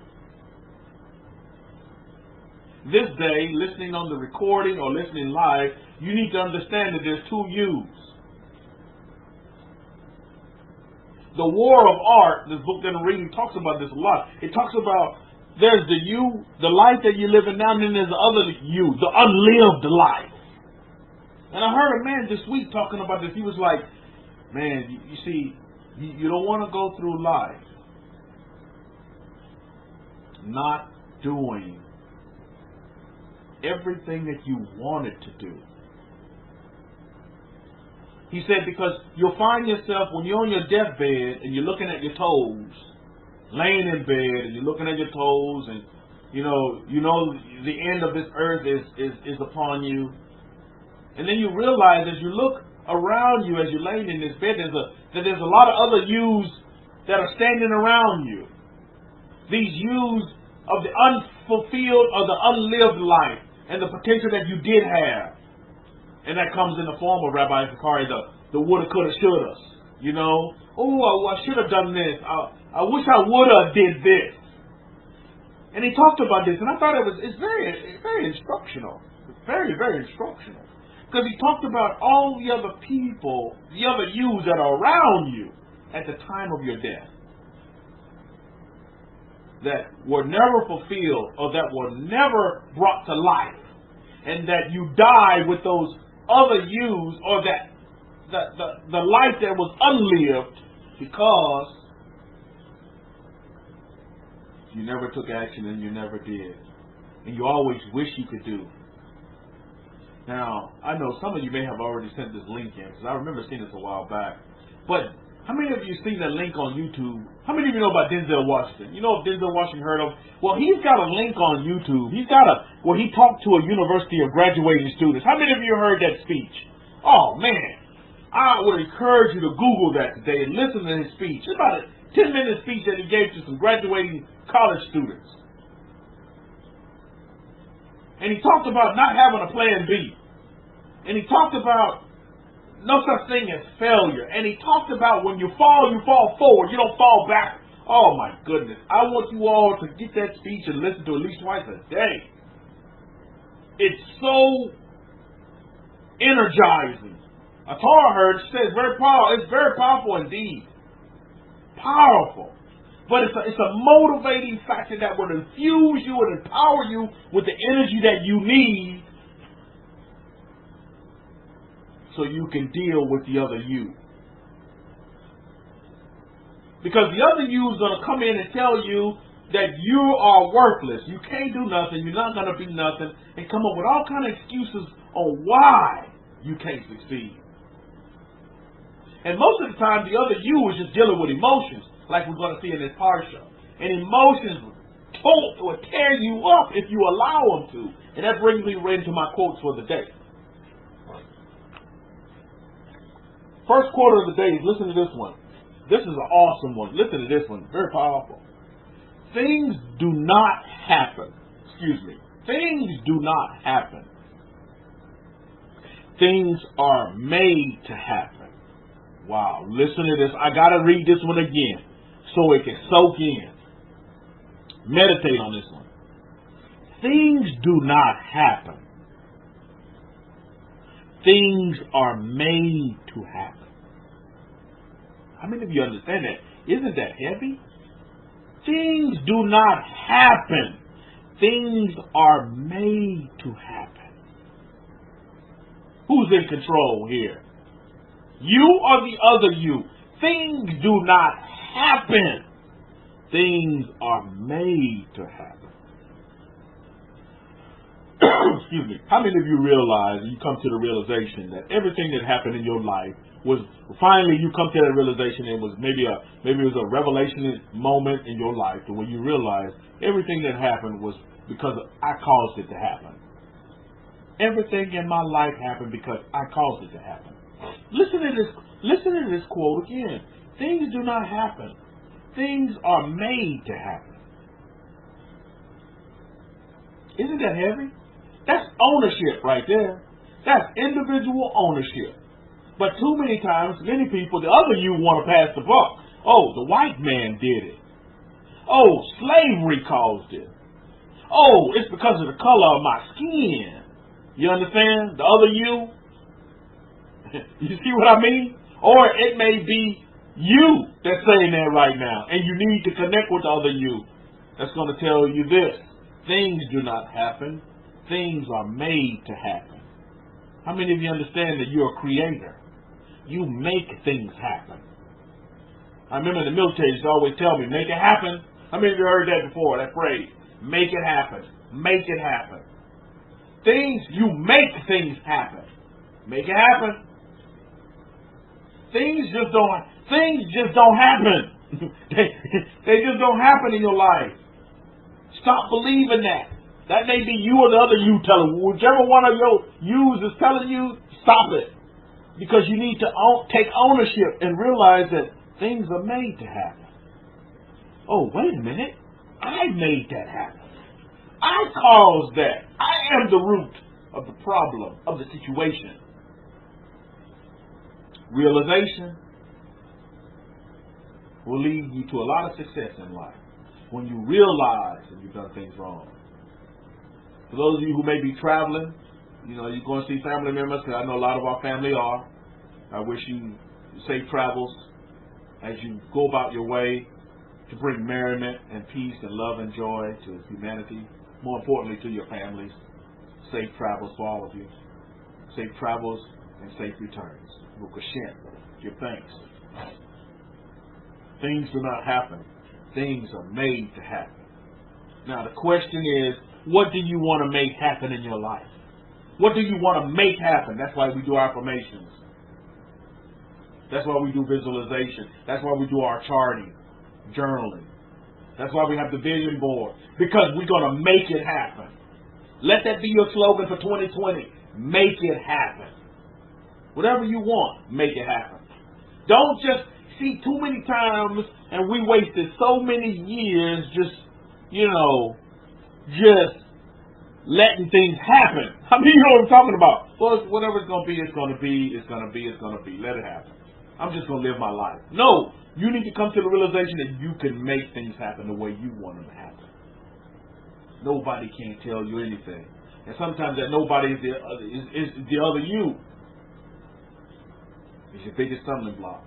That's telling you can't do anything. You won't be anything. You cannot make it happen. It will never happen. How is it going to happen? Then you start to thinking all these things. And, oh man, well, I can't even think of a scenario on how that's going to happen. How am I going to get $40 million? There's just no way. You see the other you? Oh, that's just no way. Or it may be you now. Oh, that can never happen. I don't even know why I'm even saying it. Because it'll never happen. Things are made to happen. Then you have to make it happen. How many of you understand, Israel, you can make things? You don't understand it. When you begin to understand your power, you can make things. It's within our genes to invent and create things. That's within the DNA. We got the DNA of El Shaddai. Great inventors, great creators, great leaders. Because we make great servants. That's why we're great leaders. You want to know the key to Rabbi Kefa being a great leader? It's because I don't see myself as a great leader. I see myself as a great servant. That's the way I see myself. Thus, I'm this great leader that everybody calls the chief. But I've always seen myself as servant, and I will always see myself as servant. And it goes right along with our books, our holy books, where we're told what? The greatest in the kingdom is going to be least of all. The least in the kingdom is going to be the greatest of all. I told this to this guy the other day that practiced Buddhism, and he was like, "Wow." And he had to stop, and he actually kind of tilted his head to the side like his brain was just trying to soak all that in. The greatest in the kingdom is going to be servant to all. It's the least that will be great. He was like, "Wow." I was like, "Yeah." He's like, "That's wisdom." I said, "Yeah, that's the wisdom of the God of Israel. That wisdom, that beautiful wisdom that's with me at all times. I carry her with me." Things don't happen. Things are made to happen. I want you all to understand that. That one goes out to you, Shane, y'all. Things don't happen. Things are made to happen. Make it happen. Too many of our happenstances are just based on what? Oh, just let it come to me however it's going to come to me. In a Jeff Bezos Amazon box, or however it's going to come to me. No, you make it happen. And in Shane Yah's case, he's literally making it happen. He's making it. He's creating it. And all of you have the same capabilities to make it happen, to make whatever you desire, to make something that's going to make other people happy, give them full of joy, peace, and love, and just give them a spirit of gratitude and thanks. Oh man, we have the capabilities. We're just scratching the surface, and it's beautiful. I tell you, Mishpahah, how many of you can agree with this statement? I have come a long ways in the journey. I have come a long ways. But I understand that I have a long ways to go. But I have come a long ways. Because believe me, I have come from the Grinch and the Scrooge. Now today, 2019, I am Santa Claus. I am Santa Claus. I've come a long ways, man. I have come a long ways. And I know I have a long ways to go. And I'm so grateful that I have come a long ways. That I'm not that same person that I used to be. That I'm not that other person. Because I reside inside of myself. I reside in subconscious. That's my wheelhouse. I realize God is within me, and I don't have to go searching for Him. Jesus is within me, and I don't have to go looking for Him. I just have to dive within self. I have to dive within being, so that I can become a better human being. Next quote. Mankind must put an end to war before war puts an end to mankind. Mankind must put an end to war before war puts an end to mankind. Broad statement, but bring it closer to home.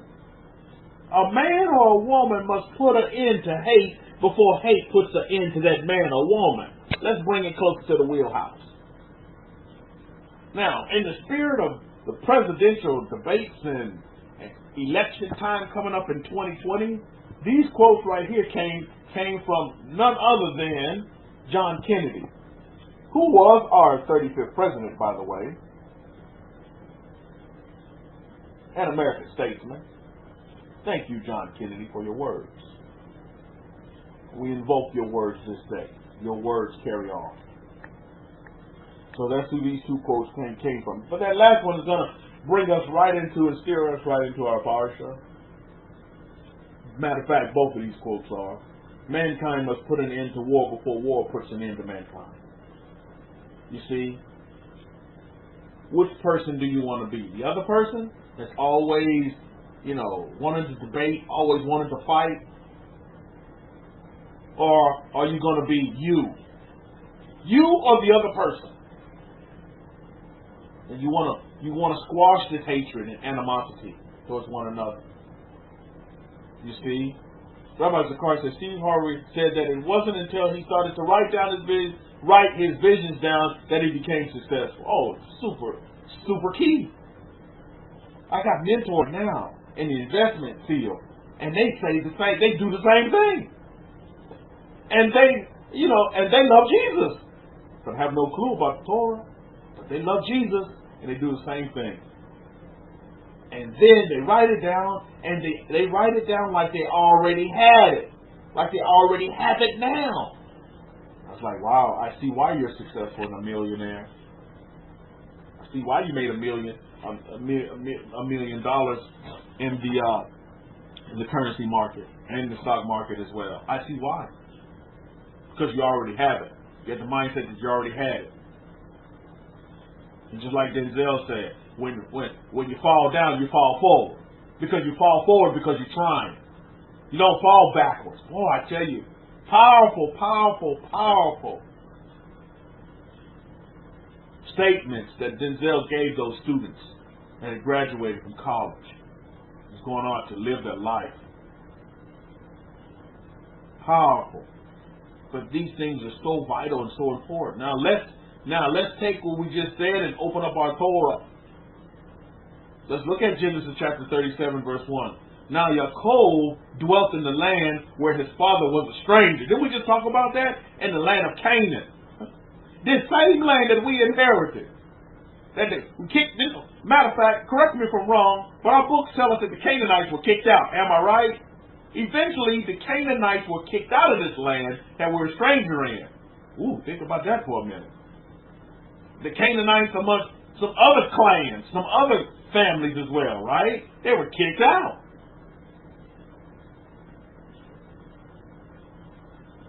So, always have that mindset. Just like our forefather Yaakov is that you're a stranger. Jacob was a stranger, so then I'm a stranger.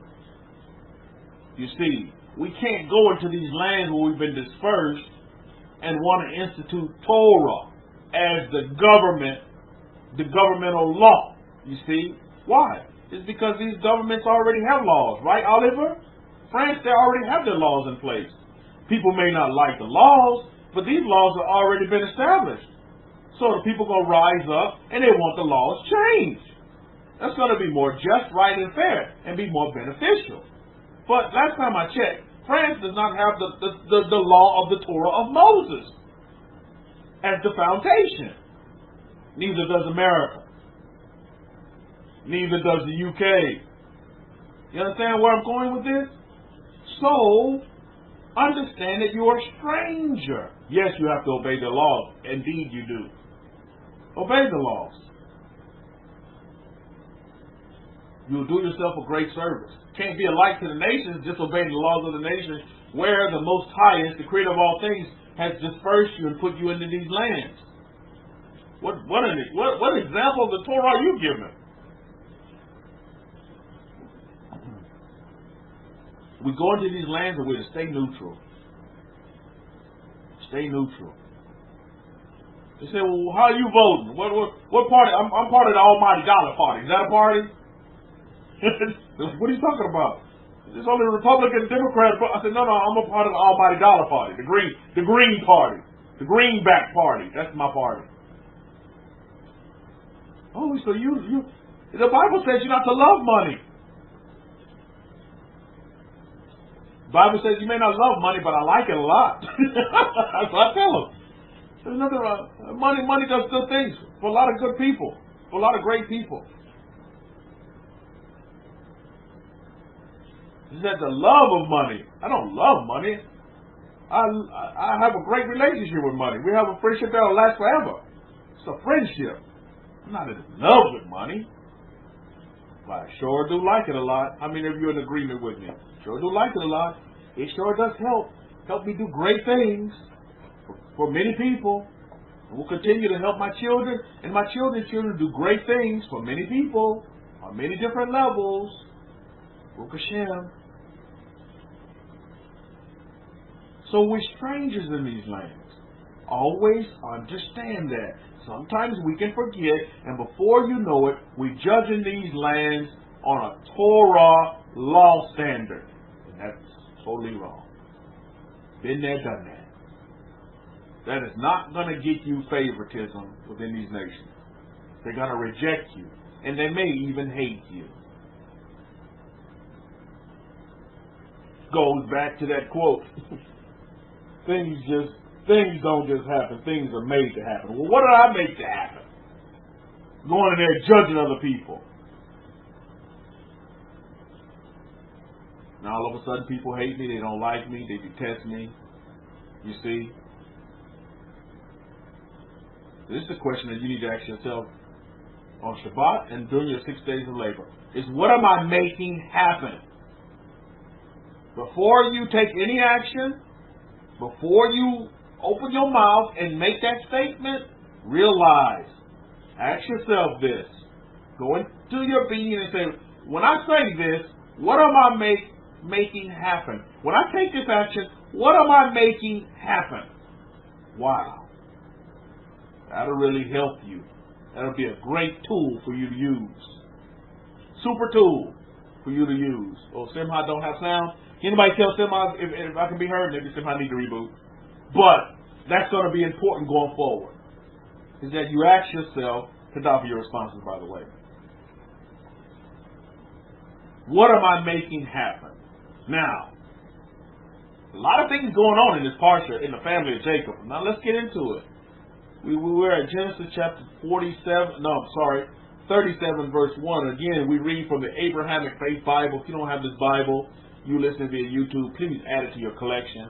Add it to your library. It'll be a great addition for your studies indeed. So Yaakov or Jacob dwelt in the land where his father was a stranger, in the land of Canaan. Verses 2. This is the genealogy of Yaakov. Joseph, being 17 years old, was feeding the flock with his brothers, and the lad was with the sons of Bilhah and the sons of Zilpah, his father's wives. And Joseph brought a bad report of them to his father.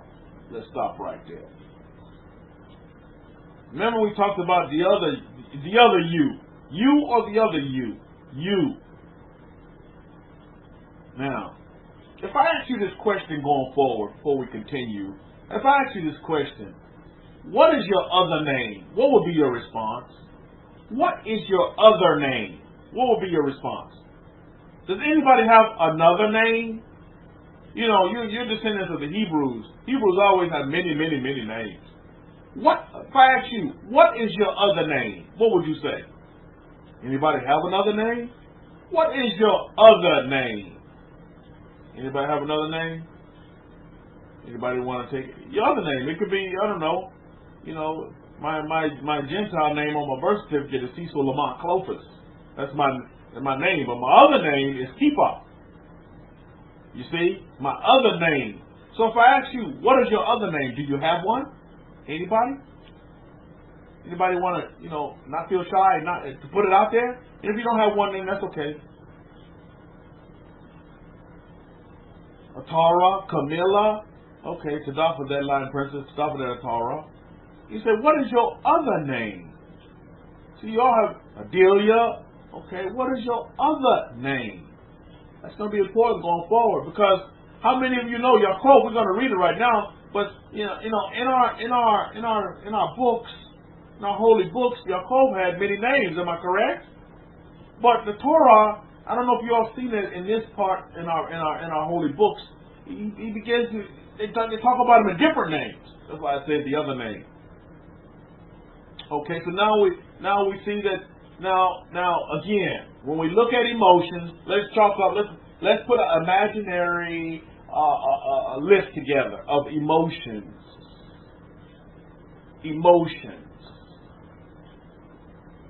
Or let's just call it emotions / character traits. Now, the first thing that we see is that Joseph brought not a good report, but what kind of report? We want to throw another adjective in there that they put there. It was a bad report of them to his father. A bad report. Okay, there's one. Let's write that one down. Bad. Mental note, or you can write it down. Doesn't matter. So we see in Genesis chapter 37, verse 1 that Yaakov dwelt in the land. It says Yaakov there. I want you the other name. I want you to remember that. What's your other name, Yaakov? Well, here we go. Now, I want you to look at Genesis chapter 37, verse 3. Now, Israel loved Joseph more than all his children. Stop. Who's this Israel character, Mishpahah? Who is Israel? It just said Joseph in Genesis 37 and 1, but now, who is this Israel that loved Joseph? Who's Israel? I mean, we just discussed that. That's Yaakov, right? His other name. That's why I asked you, what's your other name? What is your other name? If you don't have another name, then you may want to consider getting you another name. Now, why all of a sudden, I only did a lecture on this a while back, but why all of a sudden the change in the name? For those of you who don't know, name has characteristics to you. Maybe the Torah is telling us, change your name, changing characteristics.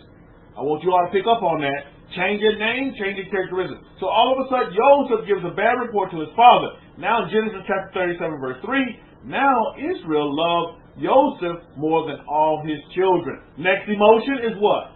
Love. So we have on our list, we have bad. Then we have what? Love. In the back of your mind, I want you to remember this. Things do not happen. Things are made to happen.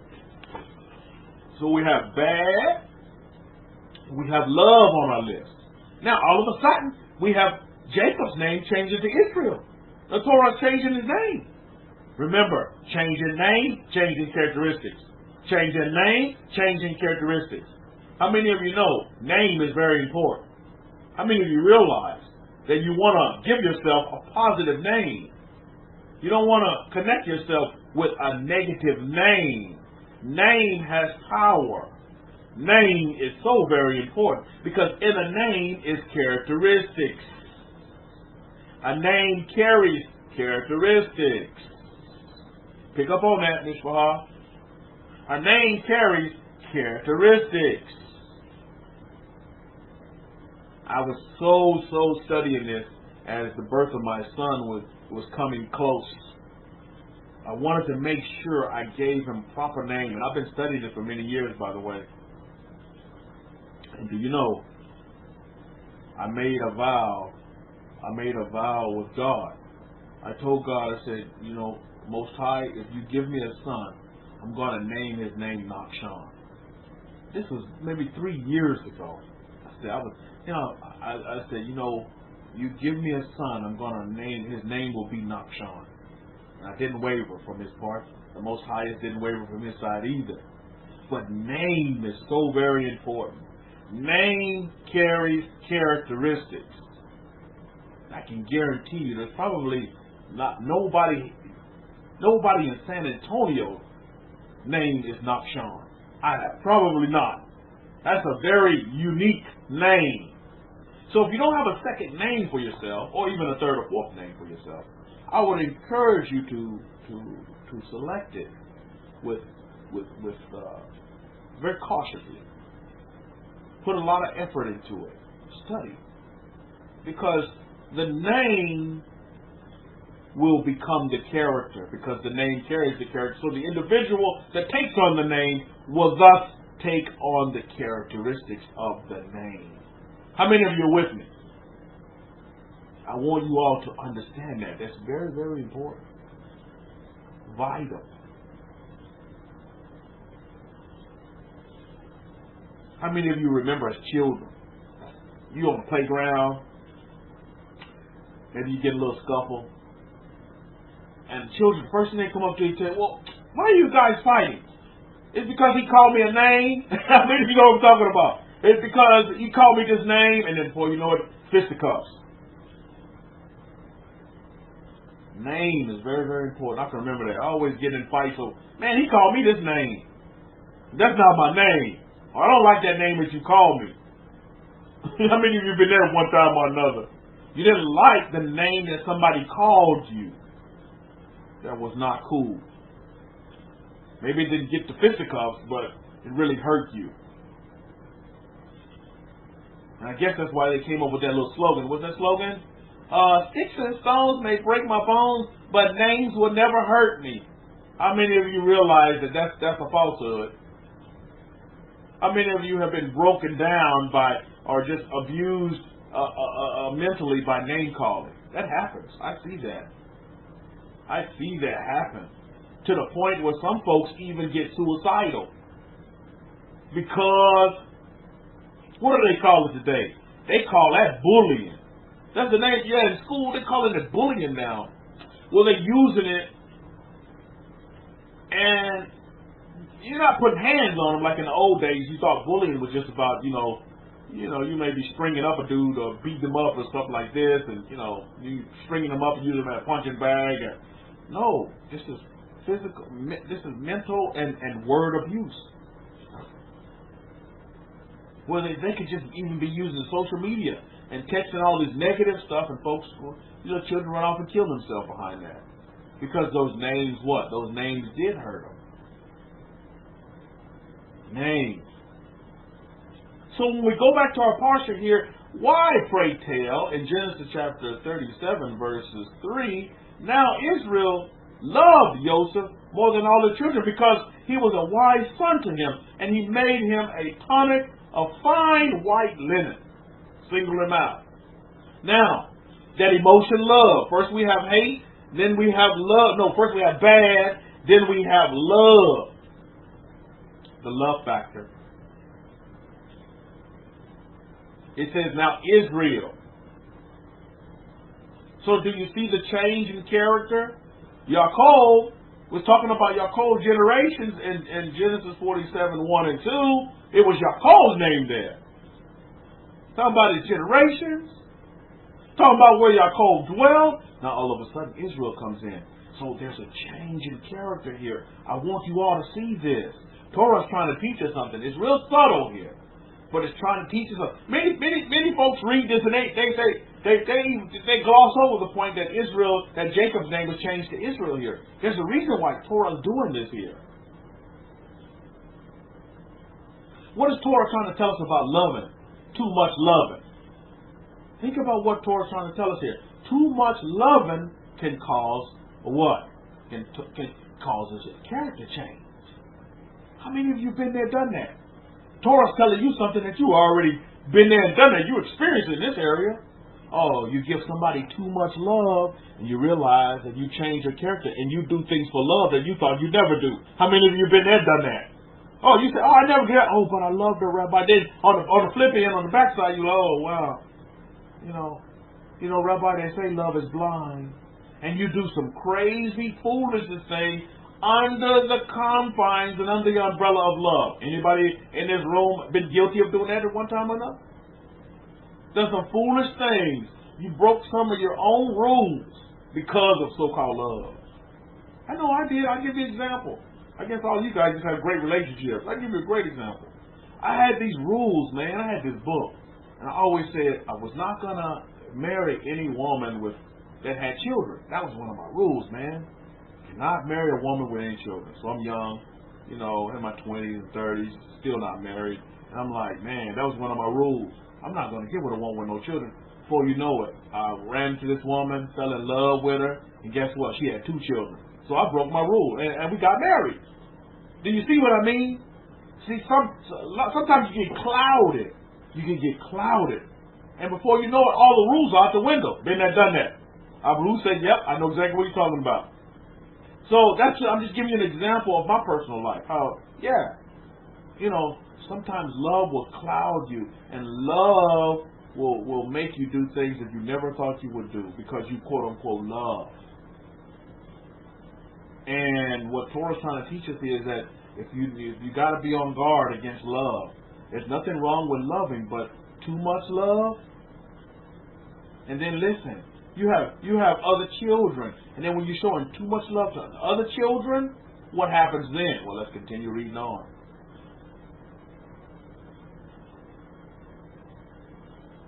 Genesis chapter 37, verses 4.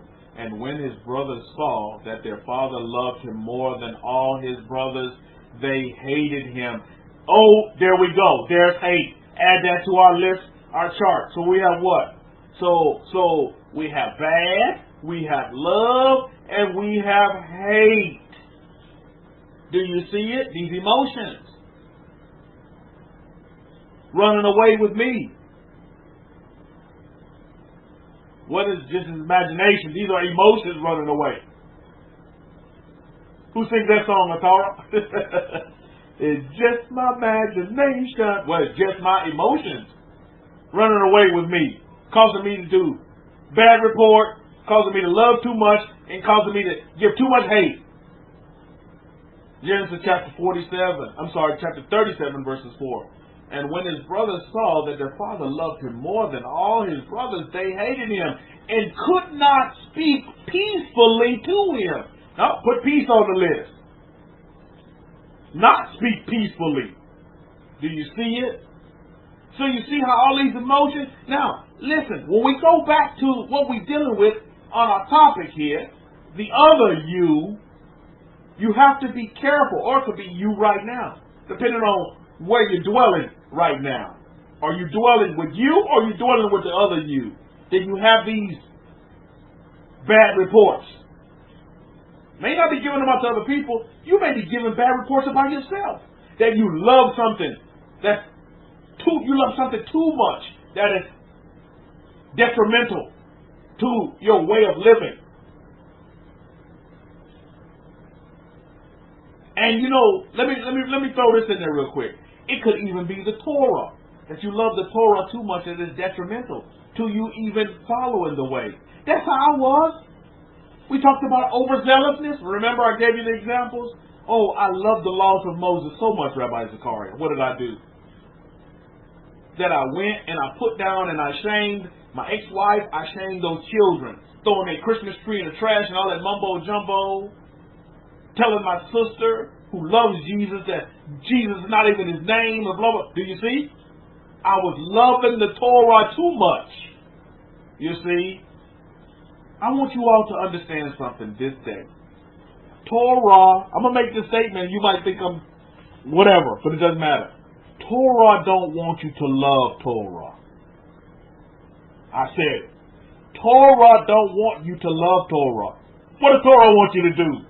Torah wants you to do Torah. Thus showing your love for the Torah. Do you get it?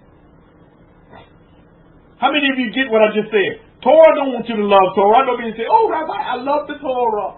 Oh, Rabbi, I love the Torah. Torah don't want you to love. There's no commandment that's given to us to love the Torah. Are you with me, Miss Bahar? Oh, there you go, Ginger Snap. You got to be the doer of the Torah. That's when you show that you love the Torah, when you do it. So do you see how Israel here, in Genesis chapter 37, verse 3, you see, there's a name change from Yaakov to Israel. See, now, there's a change in his character. Now, Israel here, he's showing his other side, that he loved something too much. He loved Joseph too much. Are you with me, Miss Bahar? Torah's teaching us this. It's a beautiful lesson that many people don't get. But that many people have experienced. And they keep experiencing the experience because they don't realize that's where the stumbling block is. Anybody in this room, has anybody in this room loved something just too much? Anybody in this room? Has anybody in this room just loved something just too much? And it comes back and it bites you in the backside? Come on, man. It happens. And Torah's showing us this. It's going to happen. You're human beings. But remember, you must remember this. Things do not happen. Things are made to happen. Now, are you beginning to see how Joseph, not only Joseph, but Joseph and Israel / Jacob put all of these actions into motion? They made them happen. Too much love made this happen. Think about this for a minute. So you see how John Kennedy's quote here is spot on. How we make things just don't happen. Joseph just didn't end up in a pit with snakes and scorpions. Come on, man. That didn't just happen. And this is why it's so important that we always look to get to the where? To the meat and potatoes of the whole situation. Let's get right to the foundation of where everything started. Instead of always wanting to point the finger, boom, boom, boom, boom, boom.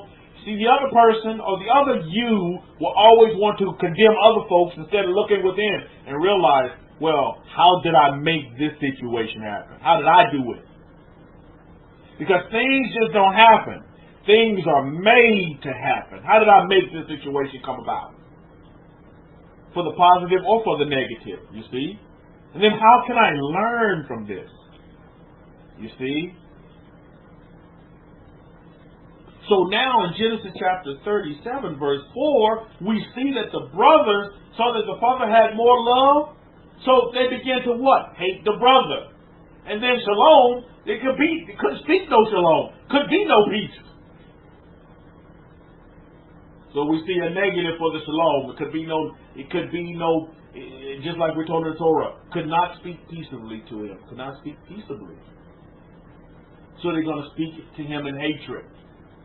And then it goes on, and we skip down even further to Genesis chapter 37, verse 11. After Joseph now tells of the vision that he had, oh my goodness, he just adds fuel to the fire.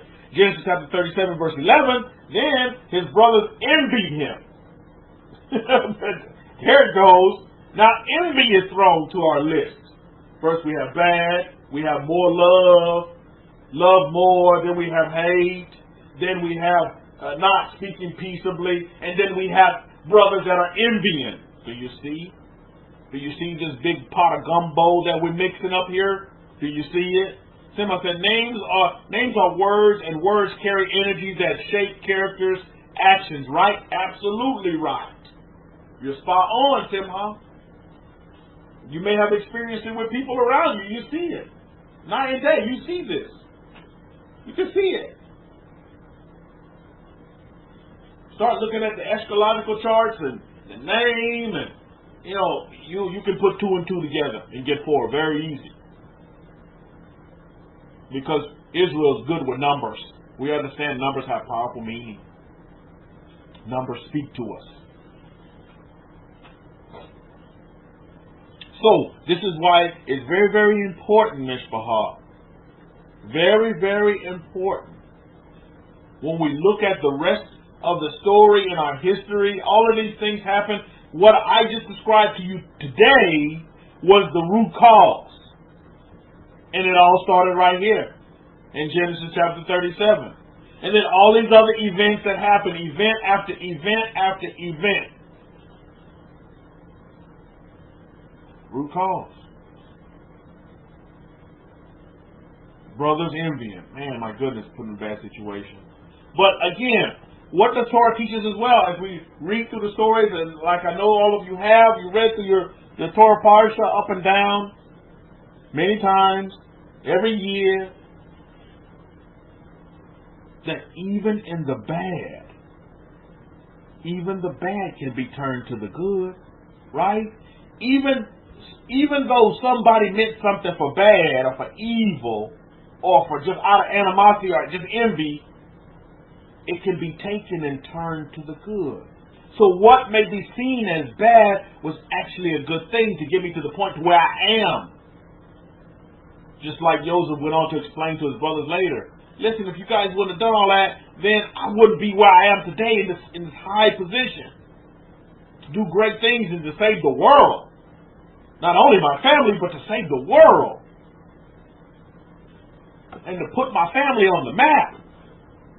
Wasn't Israel at that time put on the map? My goodness, Jacob was put on the map. Came into Israel on the red carpet, Baruch Hashem. All because of Joseph. Or, shall we say, all because of what Joseph's brothers did. Think about it for a minute. So, too many times we focus on the wrongs.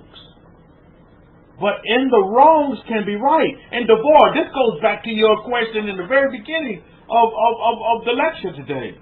About the Christmas tree. Too many times that we focus on the wrongs that we miss all the rights that's behind the wrong. Do you get it, Devorah? That's the beauty. That's what's beautiful. And that's what Torah's trying to teach us this day. Don't focus on the negativity. Look what could come behind you putting up that Christmas tree. Wow. Family members will be receptive. Family members will begin to talk to you. You make the little grandchildren happy. They're running around. Grandpa got a Christmas tree. Oh, we're very happy. Instead of seeing Grandpa as the Grinch. Oh, Grandpa's the Grinch.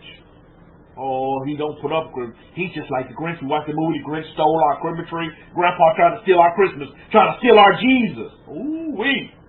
I don't want to be a grandpa like that trying to steal somebody's Jesus away from him.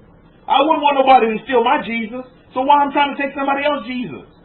Well, I wouldn't want nobody to have a perception that, oh, Mom trying to steal my Jesus. No. I love your Jesus. That's why I tell my sister, I love your Jesus.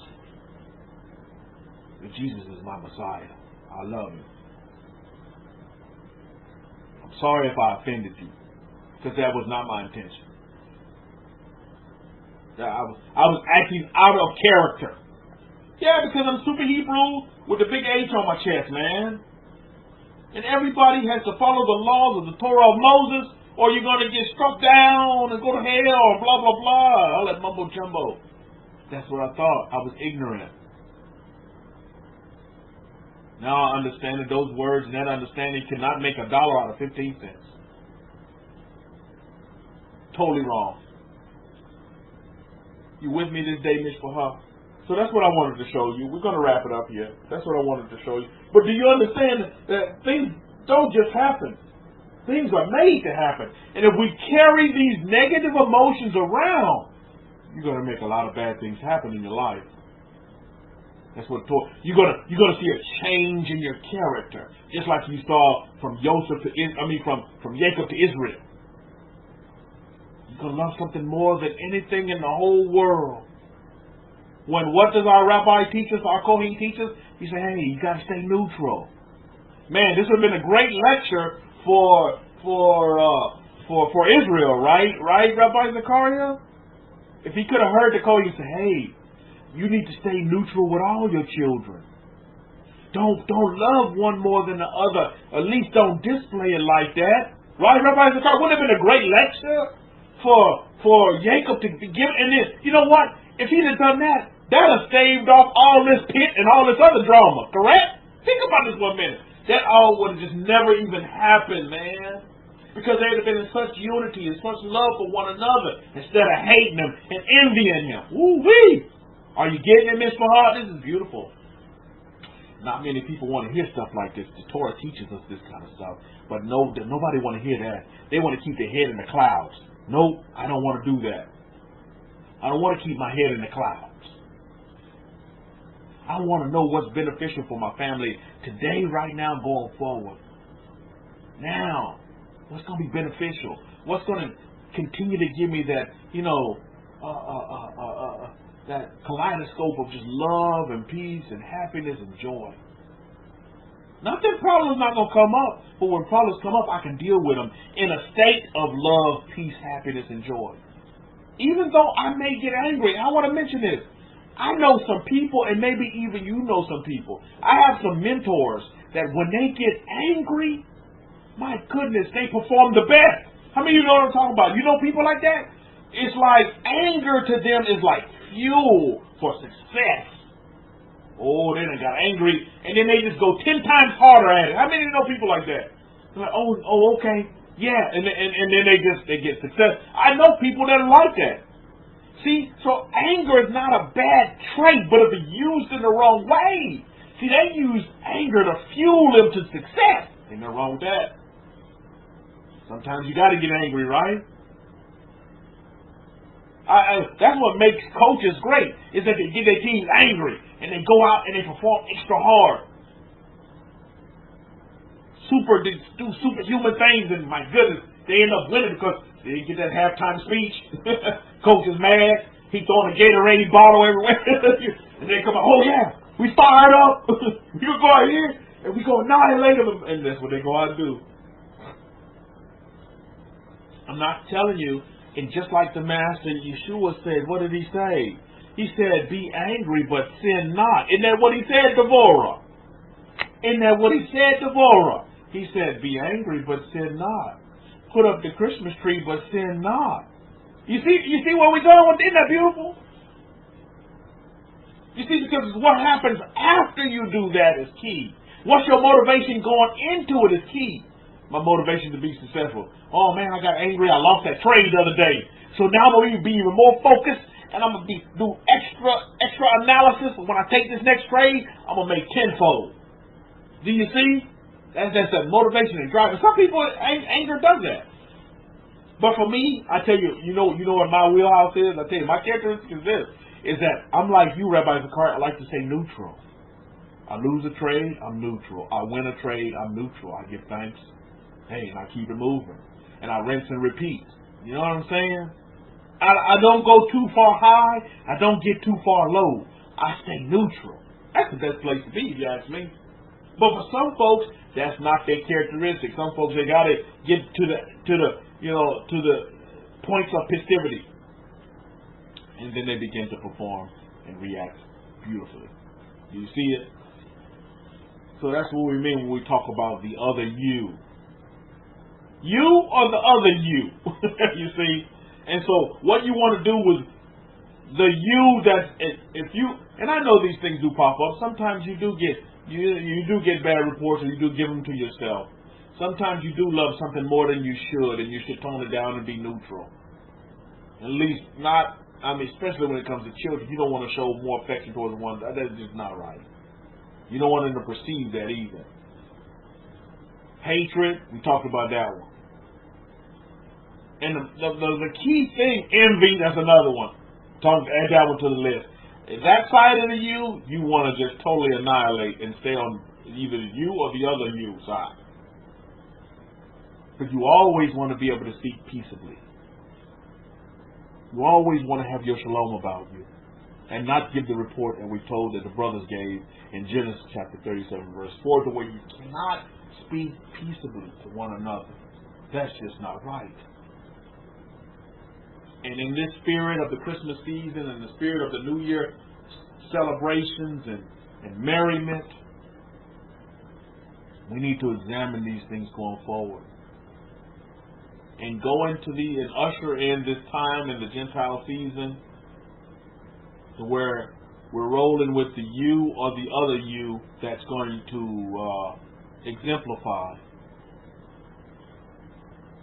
correctness and justice, right, and fairness to all humanity. To all humanity. And I would encourage all of you to go out and do a great mitzvah. You got a couple more days where you can just you can dream up something for somebody and make this season, this holiday season at the end, special for somebody. Like I'm doing with a big old gift bag of toilet paper. I'm going to get it tonight. All that toilet paper, I'm going to stock it up real good. I'm going to go bring it to them. And I just want to look at the emotion on their face. I just like to look at their faces and get the response, because that fuels me. It's going to make them laugh. They're like, wow, imagine this. Wow, you brought all this toilet paper for us. Oh, that's going to be a good laugh, isn't it? I'm laughing already. They'd be like, wow, you got all that toilet paper for us. Why? It's because, like how Queen said, I want to be surrounded with laughter. I want to be surrounded with love. I want to be surrounded with excitement. So what do I need? If I want that, I got to give that. You understand? And then that'll come back to me. You see? Surprise somebody. I want to be surrounded with surprise. I'm pretty sure they're going to be surprised. Like, what the heck is this? A big old bag of just toilet paper? Totally awesome. Something that we can use. When I wipe my butt, I'm going to think about you. Like, okay, whatever. You see what I mean? Make somebody laugh. Do something great for somebody. I know you all been watching people, and you all can pinpoint an eye, one person. You'd be like, wow, I'm going to do something great for this person. I'm going to do something to show this person that I do care, and that somebody does care about them in this world. Right? Make that something that you do before 2019 ends, is that you do something special for somebody. How many of you with me on that? Do something. You listen via YouTube. Do something special for somebody. And not because you have to, Mr. Hart, just because you want to. Because you want to do something special. You see, you just want to do it. Stop with that, Torah. Somebody that you don't even, you may not even be close to. You just know them because you know them, and you just want to do something special for them. Find somebody if you don't know nobody, and do something. Maybe it's somebody you pass every day in your goings on. You may pass them with a good hello or shalom to them, and you just want to do something good for them. Do it. It could be a stranger, even more so a stranger, because they're not anticipating it from you. Like I do with my $5 bills. Just give them out. Just give them. Just leave it for somebody. Let them take it and use that $5. I don't care if they want to buy a bottle of Boom Farm or they want to buy a 40 ounce, whatever they do with it. If it's going to make them happy, so be it, because I'm not here to judge you. You want to go buy a pack of cigarettes? I don't care. But the element of surprise does wonders for people. It does wonders. Baruch Hashem. Okay, on that note, I'm going to wrap it up for this Shabbat. Wish you all a great Shabbat. Great 6 days of labor ahead. I think we'll have another Shabbat, won't we, before,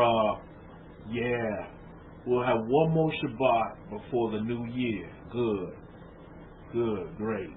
So we got next Shabbat, and then the Gregorian New Year will kick off 2020. Baruch Hashem. Great things are going to happen in 2020 for all of you, Mishpah. Get ready for it. Get ready for it. Because you making the great things happen now for you in 2020. So they will happen. So on that note, I'm going to wrap it up. I'm going to say that I love you and I leave you all. Saying is, out of the bad came the good of the nations today now. Had not Joseph ended up in Egypt, the major growth for Egypt may not become the richest nation in its day. Actually, I feel Joseph started the taxes that we use in this country today because Joseph planned for Egypt's storehouses, saved Egypt, that helped other families and nations, right? Food for thought. Oh, indeed, right. Many systems, many people have learned from what Joseph did. Joseph instituted in great things for the nation that he was in as a stranger. I would encourage you all to do and institute great things for the nation that you're in as a stranger. Not protesting. Joseph didn't go into that nation protesting, did he? Complaining. He went into that nation and elevated the nation. It's a great lesson for all of us, children and descendants of the same family that Joseph is from. So to do great things for these nations. Go out and make and create great things for the nations that you're in. I'm already putting that aspiration. I'm already putting those that thought process in my son Nakshan. Tell him every day you're going to do great things for the nations that you go into. You're going to help many, many people. You're going to be a helper to many, many people. You're going to do great things. You're going to do great things. I'm just drilling it in his head as a 3-month-old. That's what I'm doing. 3 months. Can you believe it? 3 months already.